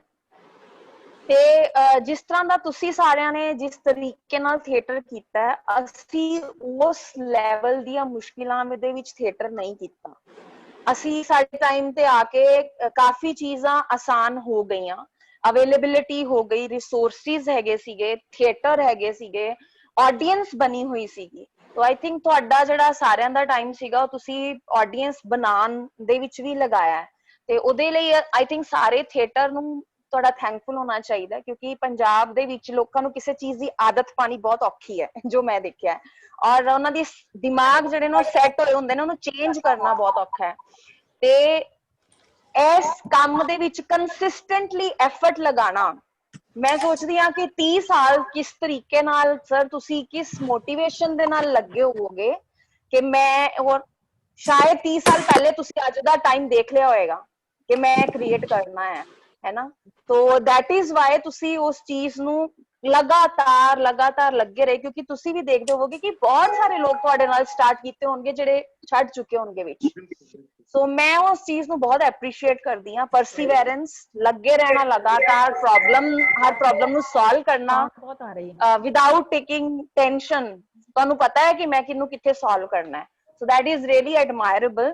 ਤੇ ਰੰਗਮੰਚ ਜੁਆਇਨ ਕਰਨ ਦੇ ਨਾਲ ਮੈਨੂੰ ਥੀਏਟਰ ਦੇ ਵਿੱਚ ਇੱਕ ਅਲੱਗ ਪਹਿਚਾਨ ਮਿਲੀ, ਬਿਕੋਜ਼ ਮੈਂ ਪਹਿਲਾਂ ਥੀਏਟਰ ਕਰਦੀ ਰਹੀ ਹਾਂ, ਬਟ ਪਿੰਡਾਂ ਦੇ ਵਿੱਚ ਜਾ ਕੇ ਜਾਂ ਹੋਰ ਛੋਟੀਆਂ ਏਰੀਆਜ਼ ਦੇ ਵਿੱਚ ਜਾ ਕੇ ਵੀ ਜਦੋਂ ਮੈਂ ਦੁਬਾਰਾ ਗਈ ਤਾਂ ਮੈਨੂੰ ਯਾਦ ਹੈ ਸਿਰਸਾ ਹਰਿਆਣੇ ਦੇ ਵਿੱਚ ਮੈਂ ਨਾਟਕ ਕਰਨ ਗਈ ਸੀ, ਔਰ ਉਸ ਤੋਂ ਬਾਅਦ ਦੁਬਾਰਾ ਉਹ ਨਾਟਕ ਜਦੋਂ ਹੋਇਆ ਤਾਂ ਉੱਥੋਂ ਦੇ ਲੋਕਾਂ ਨੇ ਮੈਨੂੰ ਆ ਕੇ ਪਹਿਚਾਨ ਲਿਆ। तो ये मेरे नाल बहुत वारी होया और वो पहचान मंच रंगमंच दे थ्रू मिली, एंड वो इसे लिए मिली क्योंकि मंच रंगमंच दी एक अपनी पहचान है। और मैं देखा तेरा माइक बंद हो गया मनदीप। केवल तालीवाल नाल ठीक है थिएटर कीता, सो एक्चुअली मैं प्रिपेयर्ड नहीं कि मैं कुछ बोलना है, so I am just saying out of my experience ना, बस बोलो ऐसे गल्लां कर रहे हैं ਆਪਾਂ ਕੋਈ ਬਹੁਤ ਬਿਲਕੁਲ ਕਿ ਸਭ ਆਪਣੀ ਸੈਮੀਨਾਰ ਚ ਪੇਪਰ ਦੇਣਾ ਸੀ ਇੱਥੇ। नहीं ਅਸੀਂ ਪਰਿਵਾਰ ਚ ਬੈਠ ਕੇ ਗੱਲਾਂ ਬੋਲਣਾ ਸੀ ਕਿ ਬਸ ਉਦਾਂ ਹੀ ਸੀ ਕਿ ਆਪਾਂ ਇੱਕ ਦੂਜੇ ਨੂੰ ਦੇਖੀਏ ਇਹ ਸਾਰਾ ਕੁਝ। ਲੇਕਿਨ ਮੇਰਾ ਬੜਾ ਸੁਪਨਾ ਸੀਗਾ, ਜੇ ਮੈਂ ਕਹਿੰਦਾ ਵੱਡੇ ਵੱਡੇ ਸੁਪਨੇ ਲਓ, ਮੈਨੂੰ ਸੀਗਾ ਕਿ ਜੋ 30 ਸਾਲ ਹੁੰਦੇ ਆ ਤੇ ਪਰ ਕੋਈ ਉਹਨੂੰ ਹੋਰ 2-4 ਮਹੀਨੇ ਨੂੰ ਖੁੱਲ ਜਾਏਗਾ ਸਾਰਾ ਕੁਝ, ਫਿਰ ਉਸ ਤੋਂ ਬਾਅਦ ਸੈਲੀਬ੍ਰੇਟ ਕਰਾਂਗੇ। ਤੇ ਮੇਰਾ ਕਿ ਬਹੁਤ ਵੱਡੀ ਜਗ੍ਹਾ ਦੇ ਉੱਤੇ ਜੇਕਰ ਹੁਣ ਤੱਕ ਮੰਚ ਨਾਲ ਕੋਈ 6-7 ਹਜ਼ਾਰ ਕਲਾਕਾਰ ਆ ਕੇ ਜੁੜੇ ਆ, ਕਮ ਸੇ ਕਮ 1000-1200 ਲੋਕ ਤੇ ਉਹਦੇ ਵਿੱਚ ਜਿਹੜੇ ਐਕਟਿਵ ਆ ਜਾਣਗੇ, ਕਿ ਉਹਨਾਂ ਨੂੰ ਬੁਲਾ ਕੇ ਇੱਕ ਬੈਂਡ ਪਾਰਟੀ ਔਰ ਕਾਫੀ ਕੁਝ ਇਸ ਤਰ੍ਹਾਂ ਦਾ ਕੁਝ ਡਿਜ਼ਾਈਨ ਕਰਾਂਗੇ ਵੀ ਸਾਰੇ ਮਿਲ ਉਹਦੇ ਵਿੱਚ ਸਾਰੇ ਆ ਸਕਣ ਉਸ ਪਾਰਟੀ ਦੇ ਵਿੱਚ। ਭਾਜੀ ਘੱਟੋ ਘੱਟ 30 ਦਿਨ ਦਾ ਫੈਸਟੀਵਲ ਹੋਣਾ ਚਾਹੀਦਾ ਹੈ, ਘੱਟੋ ਘੱਟ। ਹਾਂ ਬਿਲਕੁਲ ਬਿਲਕੁਲ ਇਦਾਂ ਦਾ ਇੱਕ ਜੀ ਇਹਦਾ ਕੋਈ 30 ਦਿਨ ਦਾ ਫੈਸਟੀਵਲ ਕੋਈ ਹੋਣਾ ਚਾਹੀਦਾ। ਹਾਂ ਮੈਂ 2 ਮਹੀਨੇ ਪਹਿਲਾਂ ਦੱਸ ਦਿਓ। ਹਾਂ ਸ਼ੋਰ ਬਿਲਕੁਲ ਆ ਪਵਨ ਵੀ ਆ ਸਕੇ ਤਾਂ ਕਿ ਹਾਂ ਇਹਦੇ ਪਵਨ ਦੀ ਉਦਾਂ ਇੱਕ ਕੁਮਾਰ ਪਵਨਦੀਪ ਸੁਣਦਾ ਪਿਆ ਉੱਥੋਂ ਅਮਰੀਕਾ ਤੋਂ, ਇਹ ਭਾਵੇਂ ਉੱਥੇ ਬੈਠਾ ਹੈ, ਪਰ ਇਹਦੀ ਇੱਕ ਚੰਗੀ ਆਦਤ ਇਹ ਸੀ ਕਿ ਜਦੋਂ ਇੱਥੇ ਵੀ ਹੁੰਦਾ ਸੀਗਾ ਤੇ ਜਿੱਥੇ ਵੀ ਕਿਧਰੇ ਕੋਈ ਨਾਟਕ ਹੋ ਰਿਹਾ ਵਾ ਉੱਥੇ ਦੇਖਣ ਵਾਸਤੇ ਕੁਮਾਰ ਪਵਨਦੀਪ, ਦਲਜੀਤ ਸ਼ਾਹੀ, ਇਹ ਇੱਕ ਟੀਮ ਹੁੰਦੀ ਸੀ, ਇਹ ਕਿਤੇ ਵੀ ਪਹੁੰਚ ਜਾਂਦੇ ਸੀ ਸਿਰਫ ਨਾਟਕ ਦੇਖਣ ਵਾਸਤੇ। ਇਹਨਾਂ ਦਾ ਇਹ ਸੀ ਇਹ ਕੁਝ ਇਹ ਵੀ ਕਹਿ ਲਓ ਵੀ ਕਲਾਕਾਰ ਜਿਹੜੇ ਇਸ ਤਰ੍ਹਾਂ ਦੇ ਵੀ ਹੁੰਦੇ ਆ, ਉਹਨਾਂ ਦਾ ਚਾਅ ਹੁੰਦਾ ਵੀ ਅਸੀਂ ਇਹ ਵੀ ਦੇਖ ਲਈਏ। ਸੋ ਇਸ ਗੱਲ ਲਈ ਕੁਮਾਰ ਬਹੁਤ ਵਧੀਆ, ਇਹ ਵੀ ਸਾਰਾ ਇੱਕ ਚੰਗੀਆਂ ਆਦਤਾਂ ਚੋਂ ਕਲਾਕਾਰਾਂ ਦੇ ਜਿਹੜੀ ਉਹ ਵੀ ਹੈ। ਮੰਨਤ ਸਾਡੇ ਸਾਹਮਣੇ ਆਈ ਸੀ। ਮੰਨਤ ਮੇਰੀ ਆਵਾਜ਼ ਸੁਣ ਰਹੇ ਹੋ ਤੁਸੀਂ? ਬਿੰਦੂ ਕੁਝ ਕਹਿਣਾ ਚਾਹ ਰਹੀ? ਹਾਂ मैं कहना चाह रही हूँ कि सर जी आज तुसी उदों उपराला शुरू किया है ते घट्टो घट इस नूं भी हफ्ता 10 दिन जरूर दियो। हाँ इस नूं भी हफ्ता 10 दिन जरूर दियो कि जो 4-5 आज जुड़े ने कल 4-5 होरनां नूं भी जोड़न, उस तो अगे 10 दिन लगातार ये हफ्ता जिहड़ा है ये 30 सालां दे लेखे ला दियो। ठीक बिल्कुल ठीक है, वैसे थोड़ा है। हाँ नहीं मैं होरनां नूं भी बिल्कुल जरूर इसे तरह फेर इकट्ठिया करांगा। ਤੇ ਅੱਜ ਵੈਸੇ ਉਹਦਾ ਮੈਂ ਬਹੁਤ ਜਗ੍ਹਾ ਤੇ ਸੈਂਡ ਕੀਤਾ ਹੀ, ਪਰ ਸੇਮ ਡੇ ਕਈ ਕੁਝ ਲੋਕ ਨਹੀਂ ਪਹਿਲਾਂ ਉਹਨਾਂ ਨੂੰ ਪਤਾ ਲੱਗਦਾ, ਉਹ ਕਈ ਚੈੱਕ। ਭਾਜੀ ਮੈਂ ਨਾ ਇੱਕ ਛੋਟੀ ਜੀ ਗੱਲ ਕਰਨਾ ਚਾਹਾਂਗੀ। ਤੁਸੀਂ ਯਕੀਨ ਮੰਨਿਓ, ਮਤਲਬ ਮੈਂ ਇਹ ਕੀ ਇੰਟਿਊਸ਼ਨ ਹੈਗੀ ਹੈ ਕਿ ਪਤਾ ਨਹੀਂ, ਅੱਜ ਸਵੇਰੇ ਮੈਨੂੰ ਇੱਕ ਸੁਪਨਾ ਆਇਆ। ਮੈਂ ਸਵੇਰੇ ਉੱਠ ਕੇ ਸੇਖੋ ਨੂੰ ਦੱਸ ਰਹੀ ਸੀਗੀ ਕਿ ਮੈਂ ਇੱਕ ਪਲੇ ਕਰ ਰਹੀ ਹਾਂ ਕੇਵਲ ਭਾਜੀ ਦੇ ਨਾਲ, ਤੇ ਭਾਜੀ ਨੇ ਨਾ ਮੈਨੂੰ ਇੱਕ ਨੈਗੇਟਿਵ ਕਰੈਕਟਰ ਦਿੱਤਾ, ਕੋਈ ਜਾਦੂਗਰਨੀ ਟਾਈਪ ਕੋਈ ਨੈਗੇਟਿਵ ਕਰੈਕਟਰ ਹੈ, ਤੇ ਉਹ ਪੂਰੀ ਉਹਦਾ ਵੇਸ਼ਭੂਸ਼ਾ ਬਿਲਕੁਲ ਮੇਰੇ ਸਾਹਮਣੇ ਹੈਗੀ ਆ। ਤੇ ਮੈਂ ਕਹਿ ਰਹੀ ਹਾਂ ਕਿ ਮੈਂ ਭਾਜੀ ਇਹ ਕਰੈਕਟਰ, ਮੈਂ ਨੈਗੇਟਿਵ ਕਰੈਕਟਰ ਤੇ ਮੈਂ ਕਦੀ ਕੀਤਾ ਨਹੀਂ ਹੈ, ਤੇ ਮੈਂ ਇਹਨੂੰ ਕਿਸ ਤਰ੍ਹਾਂ ਕਰਾਂਗੀ? ਤੇ ਤੁਹਾਡਾ ਜਵਾਬ ਸੀਗਾ ਕਿ ਮੈਨੂੰ ਪਤਾ ਤੂੰ ਕਰ ਲੇਂਗੀ, ਤੂੰ ਕਰ ਲੈਣਾ। ਤੇ ਇਹ ਸਵੇਰ ਦੇ ਟਾਈਮ ਮੇਰੇ ਇਹ ਡ੍ਰੀਮ ਚ, ਤੇ ਮੈਨੂੰ ਅੱਜ ਬਿਲਕੁਲ ਯਾਦ ਨਹੀਂ ਸੀਗਾ ਕਿ ਅੱਜ 30 ਸਾਲ ਬਾਅਦ ਅਸੀਂ ਸਾਰਿਆਂ ਨੇ ਦੁਬਾਰਾ ਮਿਲਣਾ ਹੈ ਜਾਂ ਮੇਰੀ ਇੰਜ ਗੱਲਬਾਤ ਹੋਣੀ ਹੈ ਸਾਰਿਆਂ ਦੇ ਨਾਲ। ਸੋ ਮੈਂ ਇਹ ਪਤਾ ਨਹੀਂ ਇਹ ਕਿਸ ਤਰ੍ਹਾਂ ਇੱਕ ਇਹ ਚੀਜ਼ ਬਣੀ, ਮੈਨੂੰ ਨਹੀਂ ਪਤਾ ਇਹ ਸਬੱਬ ਕਿਸ ਤਰ੍ਹਾਂ ਬਣਿਆ, ਬਟ ਉਹ ਮੈਨੂੰ ਲੱਗਦਾ ਵੀ ਉਹ ਸੁਪਨਾ ਹੀ ਕਿਤੇ ਮੇਰਾ ਅੱਜ ਫੇਰ ਸੱਚ ਹੋਇਆ ਜੇ। ਸੱਚ ਹੋ ਗਿਆ ਸੁਪਨਾ। ਹਾਂ ਬਿਲਕੁਲ ਬਿਲਕੁਲ। ਰਮਾ ਤੈਨੂੰ ਯਾਦ ਹੋਣਾ ਤੂੰ ਉਹ ਚ ਬਿਰਖਰਜ਼ ਕਰੇ ਚ ਇੱਕ ਪੋਇਮ ਬੋਲਦੀ ਸੀ, ਬੁੱਢੀ ਜਾਦੂਗਰਨੀ ਵਾਲੀ ਜਿਹੜੀ ਸੀਗੀ। ਹਾਂ ਤੇਰਾ ਵੀ ਨਾਮ ਰੱਖਾਂਗੇ, ਤੇਰੀ ਵੀ ਹਿੱਕ ਤੇ ਖੰਜਰ ਧਰਾਂਗੇ, ਤੂੰ ਜੀਣ ਜੋਗਾ ਤਾਂ ਹੋ, ਅਸ ਤੇਰਾ ਵੀ ਕੁਝ ਐ ਕਰ ਦਿਆਂਗੇ, ਕੁਝ ਏਦਾਂ ਸੀ। ਯੈਸ ਆ ਗਿਆ ਯਾਦ, ਹੈ ਨਾ? ਯਾਦ ਆ ਗਿਆ। ਮੈਨੂੰ ਪਤਾ ਕਿਉਂ ਕਿ ਅੱਜ ਸਵੇਰੇ ਹੀ ਮੈਨੂੰ ਸੁਪਨਾ ਆਇਆ, ਤੇ ਉਸ ਤੋਂ ਬਾਅਦ ਮੈਂ ਜਦੋਂ ਫੇਸਬੁੱਕ ਤੇ ਦੇਖਿਆ ਕਿ 30 ਸਾਲ ਹੋ ਗਏ ਸਾਡੇ ਮੰਚ ਰੰਗ ਮੰਚ ਨੂੰ, ਤੇ ਉਸ ਤੋਂ ਬਾਅਦ ਤੁਹਾਡਾ ਮੈਸੇਜ ਆਇਆ ਕਿ ਅੱਜ ਮੀਟਿੰਗ ਹੋ ਰਹੀ ਹੈ, ਤੇ ਮੈਨੂੰ ਲੱਗਾ ਕਿ ਇਹ ਰੱਬ ਵੱਲੋਂ ਹੀ ਕੋਈ ਸਬੱਬ ਬਣਨਾ ਸੀਗਾ, ਤੇ ਮਤਲਬ ਇਹ ਕੁਦਰਤ ਬੜੀ ਮਿਹਰਬਾਨ ਹੈ ਜੀ। क्या बात है, सुपना सच हो गया बड़ा। ਭਾਜੀ ਜਦੋਂ ਮੈਂ ਨਾਟਕ ਕੀਤਾ ਸੀ ਪਹਿਲਾਂ, ਤੇ ਜਦੋਂ ਮਾਵਾ ਕੀਤਾ, ਉਸ ਤੋਂ ਬਾਅਦ ਲੂਣਾ, ਫਾਸਲੇ, ਤੇ ਇੱਕ ਤੁਸੀਂ ਕਰੈਕਟਰ ਮੇਰੇ ਕੋਲੋਂ ਕਰਵਾਇਆ ਸੀਗਾ ਜਿਹੜਾ ਕਿ ਮੈਂ ਵੀ ਨਹੀਂ ਸੋਚੀ ਸੀ ਕਿ ਮੈਂ ਉਹ ਕਰ ਪਾਵਾਂਗੀ। ਤਾਂਬਾ ਦਾ ਕਰੈਕਟਰ ਕਰਵਾਇਆ ਸੀਗਾ ਇੱਕ ਕੁੜੀ ਫੇਰੀ ਵਿੱਚ। ਹਾਂ ਤਾਪਾ ਦਾ ਕਣਕ ਦੀ ਬੁੱਲੀ ਸੀ ਕਾ ਤਾਪਾ ਦਾ ਕਰੈਕਟਰ, ਉਹ ਮੇਰੇ ਲਈ ਬਹੁਤ ਹੀ ਡਿਫਰੈਂਟ ਸੀ। ਮੈਨੂੰ ਤਾਂ ਲੱਗਦਾ ਸੀਗਾ ਕਿ ਮੈਂ ਇਹ ਕਿੱਦਾਂ ਕਰ ਪਾਵਾਂਗੀ। ਹਾਂ ਬਿਲਕੁਲ ਬਿਲਕੁਲ, ਉਹਨੇ ਤਾਂ ਬਹੁਤ ਅੱਛਾ ਕੀਤਾ ਸੀ ਉਹ ਵੀ। ਈਵਨ ਮੋਟੇ ਰਾਮ ਦਾ ਸੱਤਿਆਗ੍ਰਹਿ ਦੇ ਵਿੱਚ ਜਦੋਂ ਕੀਤਾ ਹੈ, ਮੋਟੇ ਰਾਮ ਦਾ ਸੱਤਿਆਗ੍ਰਹਿ, ਜਿਹਦੇ ਵਿੱਚ ਇੱਕ ਡਾਂਸਰ ਜਿਹੜੀ ਹੁੰਦੀ ਹੈ ਜਿਹਦੇ ਘਰ ਚੋਂ ਜਾ ਕੇ ਲੁਕਦੇ ਆ ਕੁਝ, ਉਹ ਵੀ ਬਿਲਕੁਲ ਡਿਫਰੈਂਟ ਸੀ। ਮੈਨੂੰ ਮਤਲਬ ਬਿਲਕੁਲ ਅਲੱਗ ਸੀ। ਹੁਣ ਤੱਕ ਇਹ ਲੱਗਦਾ ਹੈ ਕਿ ਮੈਂ ਜਿੰਨੇ ਵੀ ਤੁਹਾਡੇ ਨਾਲ ਨਾਟਕ ਕੀਤੇ ਆ ਨਾ, ਮੈਂ ਅਲੱਗ ਕੁਛ ਨਾ ਕੁਛ ਕਰਦੀ ਰਹੀ ਹਾਂ, ਵੇਰੀਏਸ਼ਨ ਕਾਫੀ ਕੀਤੀ। ਬਿਲਕੁਲ ਬਿਲਕੁਲ ਬਿਲਕੁਲ ਬਿਲਕੁਲ। ਸਾਹਿਲ ਕੁਝ ਕਹਿਣਾ ਚਾਹੁੰਦੇ? ਸਾਹਿਲ ਆਪਣਾ ਮਾਈਕ ਔਨ ਕਰ ਪਹਿਲੇ, ਉਹ ਮਾਈਕ ਔਨ ਕਰ ਕੱਗਿਆ। ਸਾਰਿਆਂ ਨੂੰ ਸਤਿ ਸ੍ਰੀ ਅਕਾਲ ਜੀ। ਸਭ ਤੋਂ ਪਹਿਲਾਂ ਮੰਚ ਰੰਗਮੰਚ ਸੰਸਥਾ ਨੂੰ 30 ਸਾਲ ਹੋਣ ਤੇ ਬਹੁਤ ਬਹੁਤ ਜ਼ਿਆਦਾ ਵਧਾਈ। ਤੇ ਕੇਵਲ ਭਾਜੀ ਕੋ ਬਹੁਤ ਕੁਝ ਸਿੱਖਿਆ। ਮੈਨੂੰ ਅੱਜ ਵੀ ਕੋਈ ਸਕੂਲ 'ਚ ਬੱਚਾ ਪੁੱਛਦਾ ਨਾ ਕਿ ਸਰ ਥੀਏਟਰ ਦੀ ਪੜ੍ਹਾਈ ਸਭ ਤੋਂ ਪਹਿਲਾਂ ਕੀ ਕਰਨਾ ਪੈਂਦਾ ਹੈ, ਮੈਂ ਕਿਹਾ ਜੀ ਕੋਈ ਪੜ੍ਹਾਈ ਨਹੀਂ, ਸਿਰਫ ਤੁਸੀਂ ਕੇਵਲ ਸਰ ਦਾ ਮੰਚ ਰੰਗਮੰਚ ਸੰਸਥਾ ਜੁਆਇਨ ਕਰ ਲਓ, ਤੁਹਾਡੀ ਐਮਏ ਆਪੇ ਹੋ ਜਾਏਗੀ। ਤੇ ਮੈਂ ਜ਼ਿਆਦਾਤਰ ਸ਼ਹਿਰ ਤੋਂ ਆਉਂਦਾ ਹੁੰਦਾ ਸੀ ਭਾਜੀ ਕੋ ਥੀਏਟਰ ਕਰਨ, ਤੇ ਮੇਰੀ ਲੈਂਗੁਏਜ ਹੁੰਦੀ ਸੀ ਥੋੜੀ ਦੂਸਰੀ ਸ਼ਹਿਰੀ, ਤੇ ਭਾਜੀ ਮੇਰੀ ਰੀਸ ਬੜੀ ਵਧੀਆ ਲਾਉਂਦੇ ਹੁੰਦੇ ਸੀ, ਭਾਈ ਇਹ ਕਦੇ ਲਾ ਕੇ ਵਿਖਾਣਾ। ਟਿਪੀਕਲ ਜਿਹੜੇ ਸ਼ਹਿਰ ਦਾ, ਜਿਹੜੇ ਭੀੜੀਆਂ ਗਲੀਆਂ ਵਾਲਾ ਏਰੀਆ ਹੈ ਨਾ, ਮਾਈ ਸੇਵਾ ਦਾ ਬਾਜ਼ਾਰ, ਪਾਪੜਾ ਵਾਲਾ ਬਾਜ਼ਾਰ, ਇਹ ਉਧਰ ਦਾ ਬੱਚਾ ਹੈ। ਪਰ ਹੁਣ ਤੇ ਕਾਫੀ ਚੇਂਜ ਹੋ ਗਿਆ। ਉਦੋਂ ਕਾਫੀ 3-4 ਜਣੇ ਉਸ ਇਲਾਕੇ ਚੋਂ ਆਏ ਜਿਹਨਾਂ ਦੀ ਪੰਜਾਬੀ ਬਹੁਤ ਸ਼ਹਿਰੀ ਸੀ, ਜਿਹੜੇ ਕਿ ਪਾਣੀ ਪੁੰਨ ਕੇ ਪੀਣਾ, ਜਿਹੜੇ ਸਾਰੇ ਨਾਣੇ ਦੇ ਨੰਦੇ ਪਾਣੀ ਪੁੰਨ ਕੇ ਪੀਣਾ, ਉਹ ਵਾਲੇ ਹੋਲੀ ਵਿੱਚ ਚੋਲ ਖਾਣੇ। ਅੱਛਾ, ਮੈਨੂੰ ਯਾਦ ਹੈ ਭਾਜੀ ਕੋ ਇੰਨਾ ਕੁ ਡਰਦੇ ਹੁੰਦੇ। ਮੈਨੂੰ ਭਾਜੀ ਦਾ ਨਾ ਇੱਕ ਵਾਰੀ ਫੋਨ ਆਇਆ, ਸਾਹਿਲ ਮੇਰੇ ਵਾਸਤੇ ਨਾ ਉਹ ਟੱਟੂ ਠੋਲਾ ਲੈ ਗਿਆ, ਤੇ ਮੈਨੂੰ ਪਤਾ ਨਹੀਂ ਟੱਟੂ ਠੋਲਾ ਹੁੰਦਾ ਕੀ ਆ। ਮੇਰੀ ਹਿੰਮਤ ਨਾ ਹੋਏ ਭਾਈ ਨੂੰ ਪੁੱਛ ਕੇ ਭਾਜੀ ਹੁੰਦਾ ਕੀ ਆ। ਮੈਂ ਗੁਰਤੇਜ ਭਾਈ ਨੂੰ ਫੋਨ ਕਰਕੇ ਪੁੱਛਿਆ, ਭਾਜੀ ਉਹ ਹੁੰਦਾ ਕੀ ਹੈ? ਫਿਰ ਭਾਈ ਨੇ ਦੱਸਿਆ ਉਹ 버ਗਰ ਹੁੰਦਾ। ਐਕਚੁਅਲੀ ਕੋਈ ਅੰਗਰੇਜ਼ੀ ਚੀਜ਼ਾਂ ਦੇ ਅਸੀਂ ਦੇਸੀ ਨਾਮ ਰੱਖੇ ਹੋਏ ਸੀ। 버ਗਰ ਜਿਹੜਾ ਉਹਨੂੰ ਟੱਟੂ ਠੋਲਾ ਕਹਿੰਦੇ ਆ, ਕਹਿੰਦਾ ਵੀ ਇਸ ਤਰ੍ਹਾਂ ਉਹ ਬਿਲਕੁਲ ਠੋਲਾ ਹੀ ਆ। ਗੋਲ ਚਪੇਟਾਂ ਨਹੀਂ ਖਾਧੀਆਂ। ਠੀਕ ਹੋ ਗਿਆ। ਹੈਲੋ ਹਾਂਜੀ ਭਾਜੀ ਹੁਣ ਕਿੰਨੀ ਹੈ? ਆ ਗਈ ਠੀਕ, ਸ਼ੁਕਰ ਹੈ।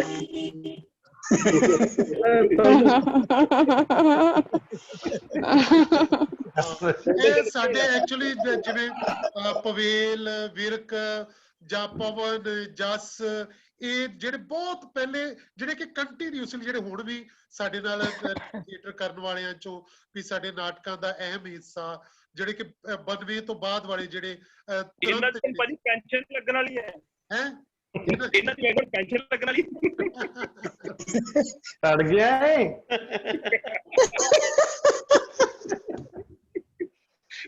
ਲੱਗ ਤੇ ਲੈ ਆਂਦੇ ਪਹਿਲਾਂ। ਪਵੇਲ ਕਹਿ ਰਿਹਾ। ਹਾਂ ਪਵੇਲ, ਚਲੋ ਬੋਲੋ ਪਵੇਲ ਜੀ। ਤੇ ਭਾਜੀ ਬਹੁਤ ਬਹੁਤ ਮੁਬਾਰਕਾਂ ਤੁਹਾਨੂੰ ਵੀ, ਤੇ ਸਾਰੇ ਮੰਚ ਰੰਗਮੰਚ ਦੇ ਜਿੰਨੇ ਵੀ ਕਲਾਕਾਰ ਨੇ 30 ਸਾਲਾ ਮੰਚ ਰੰਗਮੰਚ ਦੇ ਪੂਰੇ ਹੋਣ ਤੇ। ਮੈਂ ਬਸ ਗੱਲ ਕਰਨੀ ਸੀ ਕਿ ਮੈਂ ਮੰਚ ਰੰਗਮੰਚ ਨਾਲ ਜਦੋਂ ਜੁੜਿਆ ਸੀ ਉਹ ਕੀ ਕਾਰਨ ਸੀ। ਹਾਲਾਂਕਿ ਸ਼ੁਰੂਆਤ ਬਚਪਨ ਤੋਂ ਹੁੰਦੀ ਹੈ। ਬਚਪਨ 'ਚ ਮੈਨੂੰ ਕੋਈ ਇੱਦਾਂ ਦਾ ਸ਼ੌਕ ਨਹੀਂ ਸੀ ਕਿ ਮੈਂ ਕੋਈ ਰੰਗਮੰਚ ਬਾਰੇ ਕਦੀ ਸੋਚੂੰਗਾ ਜਾਂ ਕਰੂੰਗਾ। ਬਚਪਨ 'ਚ ਮੈਨੂੰ ਸਿੰਗਿੰਗ ਦਾ ਸ਼ੌਕ ਸੀ ਬਹੁਤਾ। ਸਕੂਲ ਦੀਆਂ ਬਾਲ ਸਭਾਵਾਂ 'ਚ ਵੀ ਮੈਂ ਗਾਉਂਦਾ ਰਿਹਾ ਵਾਂ। ਫਿਰ ਦੌਰ ਆ ਜਾਂਦਾ ਕਾਲਜ 'ਚ ਮੇਰਾ ਦੋਸਤ ਸੀ ਗੁਰਪਿੰਦਰ ਸੰਧੂ, ਤੁਸੀਂ ਵੀ ਜਾਣਦੇ ਭਾਜੀ, ਅੱਜ ਕੱਲ੍ਹ ਪ੍ਰਿੰਸੀਪਲ ਹੈ ਕਾਲਜ 'ਚ। ਹਾਂ, ਫਿਰ ਉਹ ਪੜ੍ਹਾਉਂਦਾ ਰਿਹਾ DAV ਕਾਲਜ ਵੀ। ਹਾਂਜੀ, ਉਹ ਅਸੀਂ 9ਵੀਂ ਤੋਂ ਲੈ ਕੇ ਤੇ ਕਾਲਜ ਟਾਈਮ ਤੱਕ ਇਕੱਠੇ ਸੀਗੇ। ਤੇ ਉਹ ਸਕੂਲ ਟਾਈਮ ਤੇ ਮੈਨੂੰ ਕਹਿੰਦਾ ਹੁੰਦਾ ਸੀ ਯਾਰ ਐਕਟਿੰਗ ਕਰੀਏ। ਉਦੋਂ ਮੈਂ ਬਹੁਤ ਦੂਰੋਂ ਆਉਂਦਾ ਸੀ, ਅਟਾਰੀਓਂ ਆਉਂਦੇ ਹੁੰਦੇ ਸੀਗੇ ਤੇ ਟਾਈਮ ਨਹੀਂ ਸੀ ਹੁੰਦਾ। ਫਿਰ ਕਾਲਜ ਟਾਈਮ ਤੇ ਜਦੋਂ ਉਦੋਂ ਮੇਰੇ ਖਹਿੜੇ ਪੈ ਗਿਆ ਸੀ। ਹਾਲਾਂਕਿ ਮੈਨੂੰ ਕੋਈ ਇੱਦਾਂ ਦਾ ਰੁਝਾਨ ਨਹੀਂ ਸੀ ਕਿ ਰੰਗਮੰਚ ਕੀ, ਐਕਟਿੰਗ ਕੀ ਹੁੰਦੀ ਆ। ਮੇਰਾ ਬਹੁਤਾ ਸਿੰਗਿੰਗ ਵੱਲ ਸੀ ਰੁਝਾਨ, ਜਾ ਕੇ ਮਾੜਾ ਮੋੜ ਕਿਤੇ ਗਾ ਲਈਦਾ ਸੀਗਾ। ਫਿਰ ਉਹ ਇੱਕ ਦਿਨ ਕਹਿੰਦਾ ਯਾਰ ਆ ਚੱਲੀਏ, ਇੱਦਾਂ ਦਾ ਹੈਗਾ ਵਾ ਅੰਮ੍ਰਿਤਸਰ ਦੇ ਵਿੱਚ ਨਾ ਗਰੁੱਪ ਹੈਗਾ ਵਾ ਕੇਵਲ ਧਾਲੀਵਾਲ ਹੋਣਾ ਦਾ, ਤੇ ਆਪਾਂ ਇੱਕ ਵਾਰੀ ਮਿਲ ਕੇ ਜਾਈਏ। ਮੈਂ ਚੱਲ ਠੀਕ ਹੈ ਭਰਾ, ਚੱਲ ਜਾਂਦੇ ਹਾਂ। ਬਸ ਇੱਕ ਦਿਨ ਤੈਅ ਕੀਤਾ, ਸ਼ਾਮੀ ਸ਼ਾਇਦ ਸੀਗੇ, ਦੁਪਹਿਰ ਸੀਗੇ, ਤੇ ਅਸੀਂ ਦੋਵੇਂ ਗਏ। ਫਿਰ ਅਸੀਂ ਮੰਚ ਰੰਗਮੰਚ ਦੀਆਂ ਪੌੜੀਆਂ ਚੜ੍ਹ ਗਏ। ਔਰ ਉਹ ਮੈਂ ਗੱਲ ਤਾਂ ਦੱਸਣ ਲੱਗਾ ਕਿ ਪੌੜੀਆਂ ਤੇ ਅਸੀਂ ਦੋਵੇਂ ਨੇ ਇਕੱਠੇ ਚੜ੍ਹੇ ਸੀਗੇ, ਪਰ ਉਹ ਉੱਤਰ ਆਇਆ, ਮੈਂ ਨਹੀਂ ਉਤਰ ਸਕਿਆ ਬਾਅਦ 'ਚ ਮੰਚ ਰੰਗਮੰਚ ਦੀਆਂ। ਨਹੀਂ, ਇਹ ਤੇਰੀ ਪ੍ਰਾਪਤੀ ਹੈ, ਤੇਰੀ ਕਾਮਯਾਬੀ ਹੈ, ਹੋਰ ਪੌੜੀਆਂ ਚੜ੍ਹਦਾ ਜਾ ਸਕੋ। ਹਾਂ ਬਿਲਕੁਲ, ਨਹੀਂ ਗੁੱਡ। ਬੰਦਾ ਮੈਨੂੰ ਕਹਿੰਦਾ ਕਿ ਨਾਟਕ ਕਰੀਏ, ਬੜਾ ਸ਼ੌਂਕ ਹੈ ਐਕਟਿੰਗ ਦਾ। ਉਹਨੇ ਅੱਜ ਤੱਕ ਕੋਈ ਨਾਟਕ ਨਹੀਂ ਕੀਤਾ ਜ਼ਿੰਦਗੀ 'ਚ, ਤੇ ਮੈਂ ਜਿਉਂ ਚੜ੍ਹਿਆ ਪੌੜੀਆਂ ਰੰਗਮੰਚ ਦੀਆਂ, ਮੰਚ ਰੰਗਮੰਚ ਦੀਆਂ, ਮੈਂ ਮੁੜ ਕੇ ਵਾਪਸ ਨਹੀਂ ਉਤਰਿਆ, ਉਹਨੇ ਚੜ੍ਹਦਾ ਜਾ ਰਿਹਾ। ਤੇ ਹੁਣ ਤੱਕ ਜਿੰਨਾ ਵੀ, ਜੇ ਮੈਨੂੰ ਲੋਕੀ ਇੱਕ ਅਦਾਕਾਰ ਦੇ ਤੌਰ ਤੇ ਜਾਂ ਨਿਰਦੇਸ਼ਕ ਦੇ ਤੌਰ ਤੇ ਜਾਣਦੇ ਆ, ਤੇ ਉਹ ਮੰਚ ਰੰਗਮੰਚ ਦੀ ਦੇਣ ਹੈ। ਤੇ ਜਿੰਨਾ ਕੁਝ ਵੀ ਸਿੱਖਿਆ ਵਾ ਮੰਚ ਰੰਗਮੰਚ ਤੋਂ ਸਿੱਖਿਆ ਵਾ। ਮੇਰੀ ਕੋਈ ਟ੍ਰੇਨਿੰਗ ਇੱਦਾਂ ਦੀ ਨਹੀਂ ਹੈ ਕਿ ਮੈਂ ਕਿਸੇ ਯੂਨੀਵਰਸਿਟੀ ਦਾ ਪਾਸ ਆਊਟ ਹਾਂ, ਕਿਸੇ ਥੀਏਟਰ ਡਿਪਾਰਟਮੈਂਟ ਦਾ ਪਾਸ ਆਊਟ ਹਾਂ। ਮੇਰੀ ਜਿੰਨੀ ਵੀ ਟ੍ਰੇਨਿੰਗ ਹੈ ਮੰਚ ਰੰਗਮੰਚ ਦੀ ਹੈ। ਮੰਚ ਰੰਗਮੰਚ ਹੀ ਸੰਸਥਾ ਹੈ ਮੇਰੀ, ਤੇ ਕੇਵਲ ਭਾਜੀ ਮੇਰੇ ਗੁਰੂ ਨੇ। ਮੈਂ ਇੱਥੇ ਇੱਕ ਮੇਨ ਜਿਹੜੀ ਗੱਲ ਕਰਨ ਲੱਗਾ ਹਾਂ ਉਹ ਇਹ ਸੀ ਕਿ ਮੰਚ ਰੰਗਮੰਚ ਮੇਰੀ ਇਹੋ ਜਿਹੀ ਸੰਸਥਾ ਹੈ ਕਿ 30 ਸਾਲਾਂ ਤੋਂ ਪੰਜਾਬ 'ਚ ਕੀ ਔਰ ਇੰਡੀਆ 'ਚ ਹੋ ਸਕਦਾ 30 ਸਾਲਾਂ ਤੋਂ ਪੁਰਾਣੇ ਵੀ ਕਈ ਗਰੁੱਪ ਕੰਮ ਕਰ ਰਹੇ ਹੋਣ ਇੰਡੀਆ ਦੇ ਵਿੱਚ ਵੀ ਜਾਂ ਪੂਰੇ ਪੰਜਾਬ 'ਚ ਹੀ, ਪਰ ਜਿਹਦੀ ਜਿਹੜੀ ਲਗਾਤਾਰਤਾ ਹੈਗੀ ਹੈ ਮੰਚ ਉਹ ਕਦੀ ਨਹੀਂ ਟੁੱਟੀ। ਔਰ ਸਭ ਤੋਂ ਵੱਡੀ ਗੱਲ ਇਹ ਹੈ ਕਿ ਮੰਚ ਰੰਗਮੰਚ ਦੀ ਜਿਹੜੀ ਦੇਣ ਹੈ ਨਾ, ਕਈ ਜਿਹੜੇ ਯੂਨੀਵਰਸਿਟੀਆਂ ਤੋਂ ਜਿਹੜੇ ਕਾਲਜ ਤੋਂ ਪਾਸ ਆਊਟ ਨੇ, ਡਿਗਰੀਆਂ ਲੈ ਲਈਆਂ, ਸਭ ਕੁਝ ਕਰ ਲਿਆ, ਪਰ ਉਹਨਾਂ ਨੇ ਬਾਅਦ 'ਚ ਪ੍ਰੈਕਟੀਕਲ ਪੱਧਰ ਤੇ ਜਿਹੜੀ ਟ੍ਰੇਨਿੰਗ ਮੰਚ ਰੰਗਮੰਚ ਤੋਂ ਲਈ ਆ ਕੇ ਨਾ ਉਹਦੇ ਨਾਲੋਂ ਜ਼ਿਆਦਾ ਕਾਮਯਾਬ ਹੋਏ ਸੀ। ਇਹੋ ਜਿਹੇ ਕਈ ਮਿਸਾਲਾਂ, ਕਈ ਨਾਂ ਨੇ, ਇਹਨਾਂ ਨੇ ਡਿਗਰੀਆਂ ਲੈ ਕੇ ਬਾਅਦ 'ਚ ਜਿੰਨੀ ਦੇਰ ਤੱਕ ਉਹਨਾਂ ਨੇ ਮੰਚ ਰੰਗਮੰਚ ਤੋਂ ਟ੍ਰੇਨਿੰਗ ਲਈ, ਮੇਰਾ ਨਹੀਂ ਖਿਆਲ ਉਹਨਾਂ ਨੂੰ ਅੱਗੇ ਰਸਤੇ ਲੱਭੇ ਸੀਗੇ। ਸੋ ਮੇਰੇ ਵੱਲੋਂ ਇੱਕ ਵਾਰੀ ਫੇਰ ਮੰਚ ਰੰਗਮੰਚ ਨੂੰ ਬਹੁਤ ਬਹੁਤ ਮੁਬਾਰਕਾਂ। ਇਨਸ਼ਾਅੱਲਾ ਸਾਰੇ ਸੁਣਨ ਵਾਲਿਆਂ ਦੀਆਂ ਰੱਬ ਉਮਰਾਂ ਲੰਮੀਆਂ ਕਰੇ। ਅਸੀਂ 50 ਸਾਲਾਂ ਮਨਾਈਏ, ਅਸੀਂ 75 ਸਾਲਾਂ ਮਨਾਈਏ, 100 ਸਾਲਾਂ ਤੇ ਬੜੀ ਲੰਮੀ ਗੱਲ ਹੋ ਜਾਣੀ, ਪਰ ਫਿਰ ਵੀ ਉਮੀਦ ਰੱਖੀਏ ਅਸੀਂ ਕਿ ਦੂਸਰੇ ਸਾਰੇ ਕੰਮ ਹੋ ਜਾਣਗੇ। ਬਿਲਕੁਲ ਬਿਲਕੁਲ, ਉਹ ਦੂਜੀਆਂ ਪੀੜ੍ਹੀਆਂ ਆਉਣ ਵਾਲੀਆਂ ਹੋਰ ਉਹ ਲੋਕ ਮਨਾਉਂਦੇ ਰਹਿਣਗੇ। ਸੋ ਅਸੀਂ ਅਸੀਂ ਅੱਜ 30 ਸਾਲਾਂ ਮਨਾਈਏ। ਨਾਲੇ ਪੈਨਸ਼ਨ ਦਿੱਤੀ ਜਾਣੀ ਨਾ ਲਾਗੇ ਨੂੰ ਪਤਾ ਹੈ ਪਵਨ ਭਾਜੀ। ਮੈਂ ਕਹਿੰਦਾ ਅੱਜ 30 ਸਾਲਾਂ ਮਨਾਈਏ ਅੱਜ। ਬਿਲਕੁਲ ਬਿਲਕੁਲ, ਖਬਰਦਾਰ ਜੇ ਅੱਜ ਮਨਾਉਣ ਵਾਲੀ ਗੱਲ ਕੀਤੀ, ਅਸੀਂ ਇੰਨੀ ਦੂਰੋਂ ਨਹੀਂ ਆ ਸਕਦੇ। ਢੱਕ ਕੇ ਰੱਖੋ ਗੱਲ ਆਪਣੀ। ਅਸੀਂ ਅਜੇ ਇੰਨੀ ਦੂਰੋਂ ਨਹੀਂ ਆ ਸਕਦੇ, ਸਾਨੂੰ 2 ਮਹੀਨੇ ਪਹਿਲਾਂ ਦੱਸਣਾ ਪਏਗਾ ਤਾਂ ਜੋ ਅਸੀਂ 30 ਦਿਨਾਂ ਦਾ ਪੈਕ ਬਣਾ ਕੇ ਆ ਸਕੀਏ। ਐਕਚੁਅਲੀ ਜਦੋਂ ਅਸੀਂ ਲੋਕਡਾਊਨ ਤੋਂ ਬਾਅਦ ਪੂਰੀ ਤਰ੍ਹਾਂ ਲੋਕਡਾਊਨ ਹੋ ਜਾਏਗਾ, ਫਿਰ ਅਸੀਂ ਜ਼ਰੂਰ 2 ਮਹੀਨੇ 3 ਮਹੀਨੇ ਪਹਿਲਾਂ ਦੱਸਾਂਗੇ। ਫਿਰ ਰਮਾ ਵੀ ਆਏਗੀ, ਉੱਥੋਂ ਬਿੰਦੂ ਵੀ ਆਏਗੀ, ਜਿਹੜੇ ਵੀ ਕੋਈ ਦੂਰੋਂ ਬੈਠੇ ਨੇ। Yeah, we are waiting for this. We are waiting for this. ਜਿਹੜੇ ਭਾਜੀ ਲੋਕਲ ਹੈਗੇ ਉਹਨੂੰ ਕੀ ਕਰੀਏ? ਉਹ ਫਾ ਲੈ ਲੈਣ ਜਿਹੜੇ ਲੋਕਲ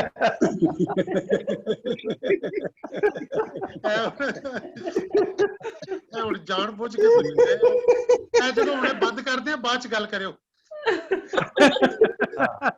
ਕੰਮ ਦੀ ਗੱਲ ਉਹਨੇ ਬੰਦ ਕਰ ਦਿੱਤੀ। ਇਕੱਠੇ ਹੋਏ ਨੇ, ਕੁਝ ਨਾ ਕੁਝ ਤੇ ਕਰਨਗੇ ਹੀ ਨਾ। ਹਾਂ ਬਿਲਕੁਲ। ਰਮਾ ਕੋਲੋਂ ਡਾਇਲੌਗ ਸੁਣ ਲਓ। 30 ਦਿਨ ਦਾ ਫੈਸਟੀਵਲ ਜਦੋਂ ਹੋਏਗਾ, ਇਹ ਜਿੰਨੇ ਲੋਕਲ ਨੇ ਇਹਨਾਂ ਦੀ ਜ਼ਿੰਮੇਵਾਰੀ ਹੋਏਗੀ ਸਾਡੀ ਖਾਤਰਦਾਰੀ ਕਰਨ ਦੀ। ਉਹ ਤਾਂ ਡੇਲੀ ਇੱਕ ਜਣਾ ਇੱਕ ਜ਼ਿੰਮੇਵਾਰੀ ਲੈ ਲੇਗਾ। 30 ਕਲਾਕਾਰ ਤੇ ਹੈਗੇ ਹੀ ਆ ਜਿਹੜੇ ਜ਼ਿੰਮੇਵਾਰੀ ਉਠਾ ਸਕਦੇ।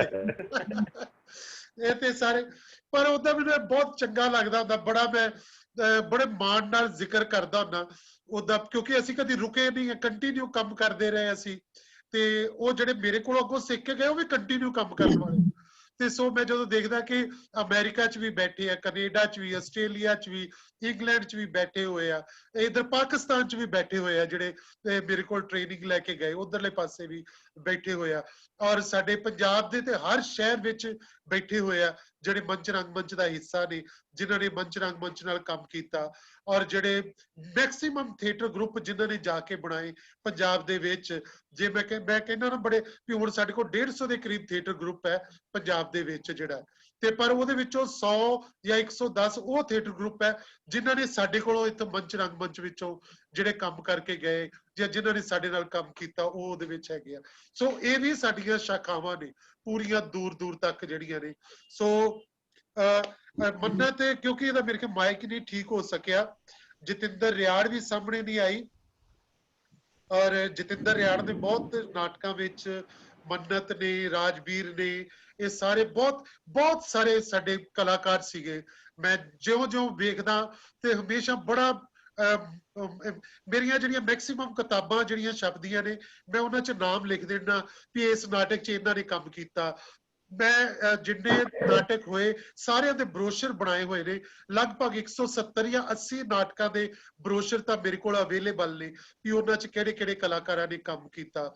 ਸੋ ਉਹ ਬਰੋਸ਼ਰਾਂ ਦੇ ਵਿੱਚ ਉਹਨਾਂ ਦੇ ਨਾਮ, ਉਹਨਾਂ ਦੀਆਂ ਫੋਟੋਆਂ ਮੇਰੇ ਕੋਲ, ਜਿਹੜੀਆਂ ਵੀਡੀਓ ਕੈਸਟ ਵੀ ਬਹੁਤ ਸਾਰੇ ਨਾਟਕਾਂ ਦੀਆਂ 150-200 ਦੇ ਕਰੀਬ ਨਾਟਕਾਂ ਦੀਆਂ ਅਵੇਲੇਬਲ ਨੇ। ਤੇ ਉਹ ਕੈਸਟਾਂ ਵੀ ਜਿਹੜੀਆਂ ਤੁਸੀਂ ਵੀਡੀਓ ਜਿਹੜੀਆਂ ਉਹ ਮੈਂ ਬਹੁਤ ਸਾਰੀਆਂ ਹੁਣ ਪਾ ਵੀ ਰਿਹਾ ਵਾਂ YouTube ਦੇ ਉੱਤੇ, ਕੁਝ ਪੁਰਾਣੇ ਨਾਟਕਾਂ ਦੀਆਂ, ਕੁਝ ਨਵੇਂ ਨਾਟਕਾਂ ਦੀਆਂ, ਤੁਸੀਂ ਉੱਥੋਂ ਵੀ ਵੇਖ ਸਕਦੇ ਹੋ ਆਪਣੇ ਆਪਣੇ ਸਾਰੇ ਜਿਹੜੇ ਆ। ਸੋ ਹੋਰ ਗੱਲਾਂ ਬਸ ਇਹੀ ਜਿਹਦੇ ਵਾਸਤੇ। ਤੇ ਭਾਜੀ ਮੈਂ ਚਾਹੂੰਗਾ ਇੱਕ ਨਾ ਸਾਰੇ ਜਣੇ ਜਿੰਨੇ ਜਾਣੇ ਹੈਗੇ, ਇੱਕ ਕੋਈ ਸਮਾਪਤੀ ਦੇ ਉੱਤੇ ਜਿੱਦਾਂ ਨੈਸ਼ਨਲ ਐਂਥਮ ਗਾਇਆ ਜਾਂਦਾ, ਇੱਕ ਗੀਤ ਗਾਈਏ, ਸਾਰੇ ਜਣੇ ਗਾਓ, ਸਾਰੇ ਜਣੇ। ਇੱਕ ਐਂਡਿੰਗ Song ਜ਼ਰੂਰ ਰੱਖੋ, ਜਿਸ ਤਰ੍ਹਾਂ ਮੰਚ ਰੰਗਮੰਚ ਦਾ Song ਹੁੰਦਾ, ਇੱਕ ਐਂਡਿੰਗ Song ਵੀ ਰੱਖੀਏ। Yeah, I'm with Pawan. ਤੁਸੀਂ ਜ਼ਿਆਦਾ ਪਵਨ ਬਿੰਦੂ ਹੈ ਸਾਰੇ ਗੁਰਮੀਤ ਸਭ ਬੋਲਦੇ ਹੁੰਦੇ ਸੀ ਬੱਸਾਂ ਚ ਆਉਂਦਿਆਂ ਜਾਂਦਿਆਂ ਬਹੁਤ ਗਾਣੇ ਬੋਲਦੇ ਸੀ ਉਹਦਾ ਧਮਕ ਨਗਾਰੇ ਵਾਲਾ ਭਾਜੀ ਬੋਲਦੀ ਹੈ ਜਾਂ ਜਦੋਂ ਧਰਤੀ ਦੀ ਤਕਦੀਰ ਬਦਲਦੀ ਲੋਕਾਂ ਦੀ ਪਵਨ ਉਹ ਇਹਨਾਂ ਨੂੰ ਹੁੰਦਾ ਕੋਈ ਸਾਂਝਾ ਗੀਤ ਬੋਲੋ ਜਿਹੜੀਆਂ ਸਾਰੀਆਂ ਪੀੜ੍ਹੀਆਂ ਨੇ ਗਾਇਆ ਹੋਇਆ ਲੂਣਾ ਦੇ ਗੀਤ ਸਾਰਿਆਂ ਨੇ ਤੁਸੀਂ ਗਾਏ ਹੋਏ ਆ ਸਾਰੀਆਂ ਪੀੜ੍ਹੀਆਂ ਨੇ ਗਾਏ ਹੋਏ ਆ ਮੈਂ ਸ਼ੁਰੂ ਕਰਦਾ ਕਿਹੜਾ ਕਰਾਂ ਬੋਲੋ ਰੋਲ ਕਰਦਾ ਰਿਹਾ ਵਾ ਨੱਟ ਦਾ ਛੋਟੀ ਹਾਂਜੀ ਹਾਂਜੀ ਭਾਜੀ ਮੈਂ ਕਿਹਾ ਤੂੰ ਵੀ ਉਹ ਚ ਰੋਲ ਕੀਤਾ ਹੈ ਲੂਣਾ ਚ ਹਾਂਜੀ ਹਾਂਜੀ ਹਾਂਜੀ ਭਾਜੀ ਨੱਟ ਦਾ ਰੋਲ ਕਰਦਾ ਹੁੰਦਾ ਸੀਗਾ ਹਾਂਜੀ ਨੱਟਾ ਸਾਹਿਬ ਗਾਉਂਦੇ ਹੁੰਦੇ ਸੀ ਮੈਂ ਨੱਟ ਦਾ ਰੋਲ ਕਰਦਾ ਹੁੰਦਾ ਭਾਜੀ ਨੀ ਸਈਓ ਗਾਈਏ ਨਹੀਂ ਸਈਓ ਸਰਜੀਤ ਨਹੀਂ ਸਾਰੇ ਗਾ ਲੈਣਗੇ ਨੀ ਸਈਓ ਨੀ ਕੁੰਜੜੀਓ ਨੀ ਸਈਓ ਪਵੇਲ ਜੀ ਗਾਓ ਸਾਰੇ ਨੀ ਕੁੰਜੜੀਓ ਮੈਨੂੰ ਐਸਾ ਤਾਲਾ ਮਾਰੋ ਮੈਨੂੰ ਐਸਾ ਤਾਲਾ ਮਾਰੋ ਖੁੱਲੇ ਨਾ ਪਰਦੇ ਆਵੇਂ ਲੱਖ ਹਥੌੜੇ ਮਾਰੋ ਨੀ ਸਈਓ ਨੀ ਕੁੰਜੜੀਓ ਨੀ ਸਈਓ ਨੀ ਕੁੰਜੜੀਓ ਤੁਸੀਂ ਮੈਂ ਅੱਗ ਟੁਰੀ ਪਰਦੇਸ ਫੇਰ ਜਾਂ ਬਿਰਖੜ ਕਰੇ ਦਾ ਕੋਈ ਗਾਲੋ ਅੱਗ ਟੁਰੀ ਪਰਦੇਸ ਨੀ ਮੈਂ ਅੱਗ ਟੁਰੀ ਪਰਦੇਸ ਭਾਜੀ ਮਸ਼ਾਲਾਂ ਬਾਲ ਲੋ ਤੇ ਫਿਰ ਇਜਾਜ਼ਤ ਲਈਏ ਜੀ ਮਸ਼ਾਲਾਂ ਬਾਲ ਕੇ ਤੇ ਇਜਾਜ਼ਤ ਲਈਏ ਜੀ ਉਹ ਸਾਰਿਆਂ ਨੇ ਗਾਇਆ ਸੀ ਮਸ਼ਾਲਾਂ ਬਾਲ ਕੇ ਰੱਖਣਾ ਜਦੋਂ ਤੱਕ ਰਾਤ ਬਾਕੀ ਹਾਂ ਲੈ ਸੋਢੀ ਨੂੰ ਯਾਦ ਆ ਗਿਆ ਚੱਲ ਬੋਲ ਉਹ ਪੱਕਾ ਹੈ ਜੀ ਜਿੰਨੇ ਵੀ ਜਿੱਥੇ ਵੀ ਬਾਹਰ ਗਿਆ ਉਹਨੇ ਜ਼ਰੂਰ ਵਾਲਾ ਗਾਇਆ ਤੇ ਮਸ਼ਾਲ ਵੀ ਬਾਲੀ ਹੈ ਤੇ ਲੜਾਈ ਇਸ ਵਾਰ ਦੀ ਮਸ਼ਾਲ ਮੇਰੇ ਕੋਲ ਹੈ ਕਿ ਨਹੀਂ ਹੈ ਚਲ ਠੀਕ ਹੈ ਜਗਾ ਫਿਰ ਸਾਹਮਣੇ ਵੀ ਉਹ ਵਾਲੀ ਮਸ਼ਾਲ ਬਹੁਤ ਬਾਲੀ ਹੈ ਚਲੋ ਆਪ ਚੱਲ ਆਸਟ੍ਰੇਲੀਆ ਜਗਾ ਤੇਰੀ ਮਸ਼ਾਲ ਵੇਖੀਏ ਹਾਂ ਚੱਲ ਮੈਂ ਗਾਉਂਗਾ ਨਹੀਂ ਪਵਨ ਭਾਈ ਤੁਸੀਂ ਗਾਓ ਮੈਂ ਤੁਹਾਨੂੰ ਯਾਦ ਕਰਵਾਉਂਦਾ ਮਸ਼ਾਲਾਂ ਬਾਲ ਕੇ ਚੱਲਣਾ ਜਦੋਂ ਤੱਕ ਰਾਤ ਬਾਕੀ ਹੈ ਸੰਭਲ ਕੇ ਹਰ ਕਦਮ ਰੱਖਣਾ ਜਦੋਂ ਤੱਕ ਰਾਤ ਬਾਕੀ ਹੈ ਮਸ਼ਾਲਾਂ ਬਾਲ ਕੇ ਚੱਲਣਾ ਜਦੋਂ ਤੱਕ ਰਾਤ ਬਾਕੀ ਹੈ ਸੰਭਲ ਕੇ ਹਰ ਕਦਮ ਰੱਖਣਾ ਜਦੋਂ ਤੱਕ ਰਾਤ ਬਾਕੀ ਹੈ ਮਸ਼ਾਲਾਂ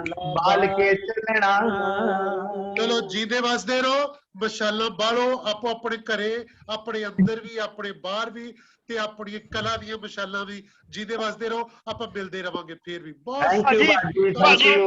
ਚੰਗਾ ਕੇਵਲ ਭਾਜੀ ਪਵਨ ਕੁਝ ਕਹਿ ਰਿਹਾ ਹਾਂ ਕੁਮਾਰ ਪਵਨ ਮੈਂ ਕਿਹਾ ਜਦੋਂ ਤੁਸੀਂ ਮੰਚ ਰੰਗ ਮੰਚ ਦਾ ਦਿਵਸ ਰੱਖਿਆ ਸੀ ਹਾਂ ਵੀ ਅੱਜ ਦੇ ਦਿਨ ਸ਼ੁਰੂ ਕਰਨਾ ਤੁਹਾਨੂੰ ਪਤਾ ਲੱਗਿਆ ਸੀਗਾ ਵੀ ਰੋਜ਼ੀ ਦਾ ਤੇ ਪਵਨ ਦਾ ਜਨਮ ਦਿਨ ਇਸ ਦਿਨ ਤਾਂ ਕਰਕੇ ਰੱਖਿਆ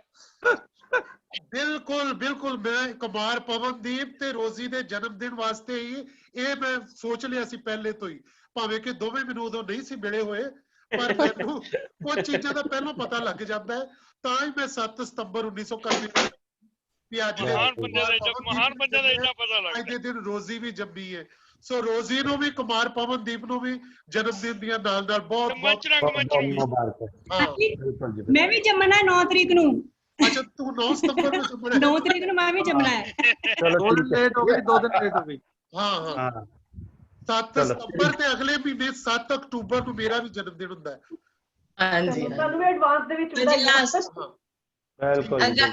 ਅਗਾਉਂ ਤੁਹਾਨੂੰ ਵਧਾਈਆਂ ਇੱਕ ਛੋਟੀ ਜਿਹੀ ਐਂਡਿੰਗ ਇੱਕ ਛੋਟੀ ਜਿਹੀ ਉਹ ਖੁਸ਼ਦਿਲ ਸੋਹਣਿਓ ਰੂਹੋ ਉਹ ਖੁਸ਼ਦਿਲ ਸੋਹਣਿਓ ਰੂਹੋ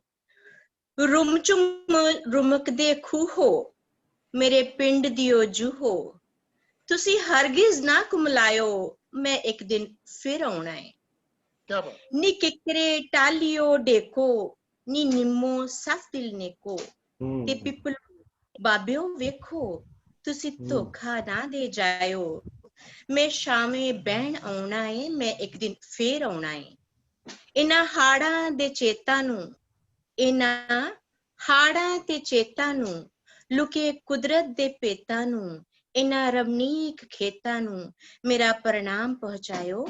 ਮੈਂ ਇੱਕ ਦਿਨ ਫਿਰ ਆਉਣਾ ਹੈ, ਇਸੇ ਆਸ ਦੇ ਨਾਲ ਕਿ ਅਸੀਂ ਫਿਰ ਮਿਲਾਂਗੇ ਔਰ ਲਗਾਤਾਰ ਮਿਲਦੇ ਜਾਵਾਂਗੇ। ਸਾਰਿਆਂ ਨੂੰ ਪਿਆਰ ਭਰੀ ਅਲਵਿਦਾ।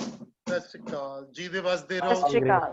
ਬਹੁਤ ਬਹੁਤ ਮੁਬਾਰਕਾਂ ਜੀ, ਬਹੁਤ ਬਹੁਤ ਮੁਬਾਰਕਾਂ ਜੀ, ਦੇ ਵਸਦੇ ਰਹੋ ਸਾਰੇ।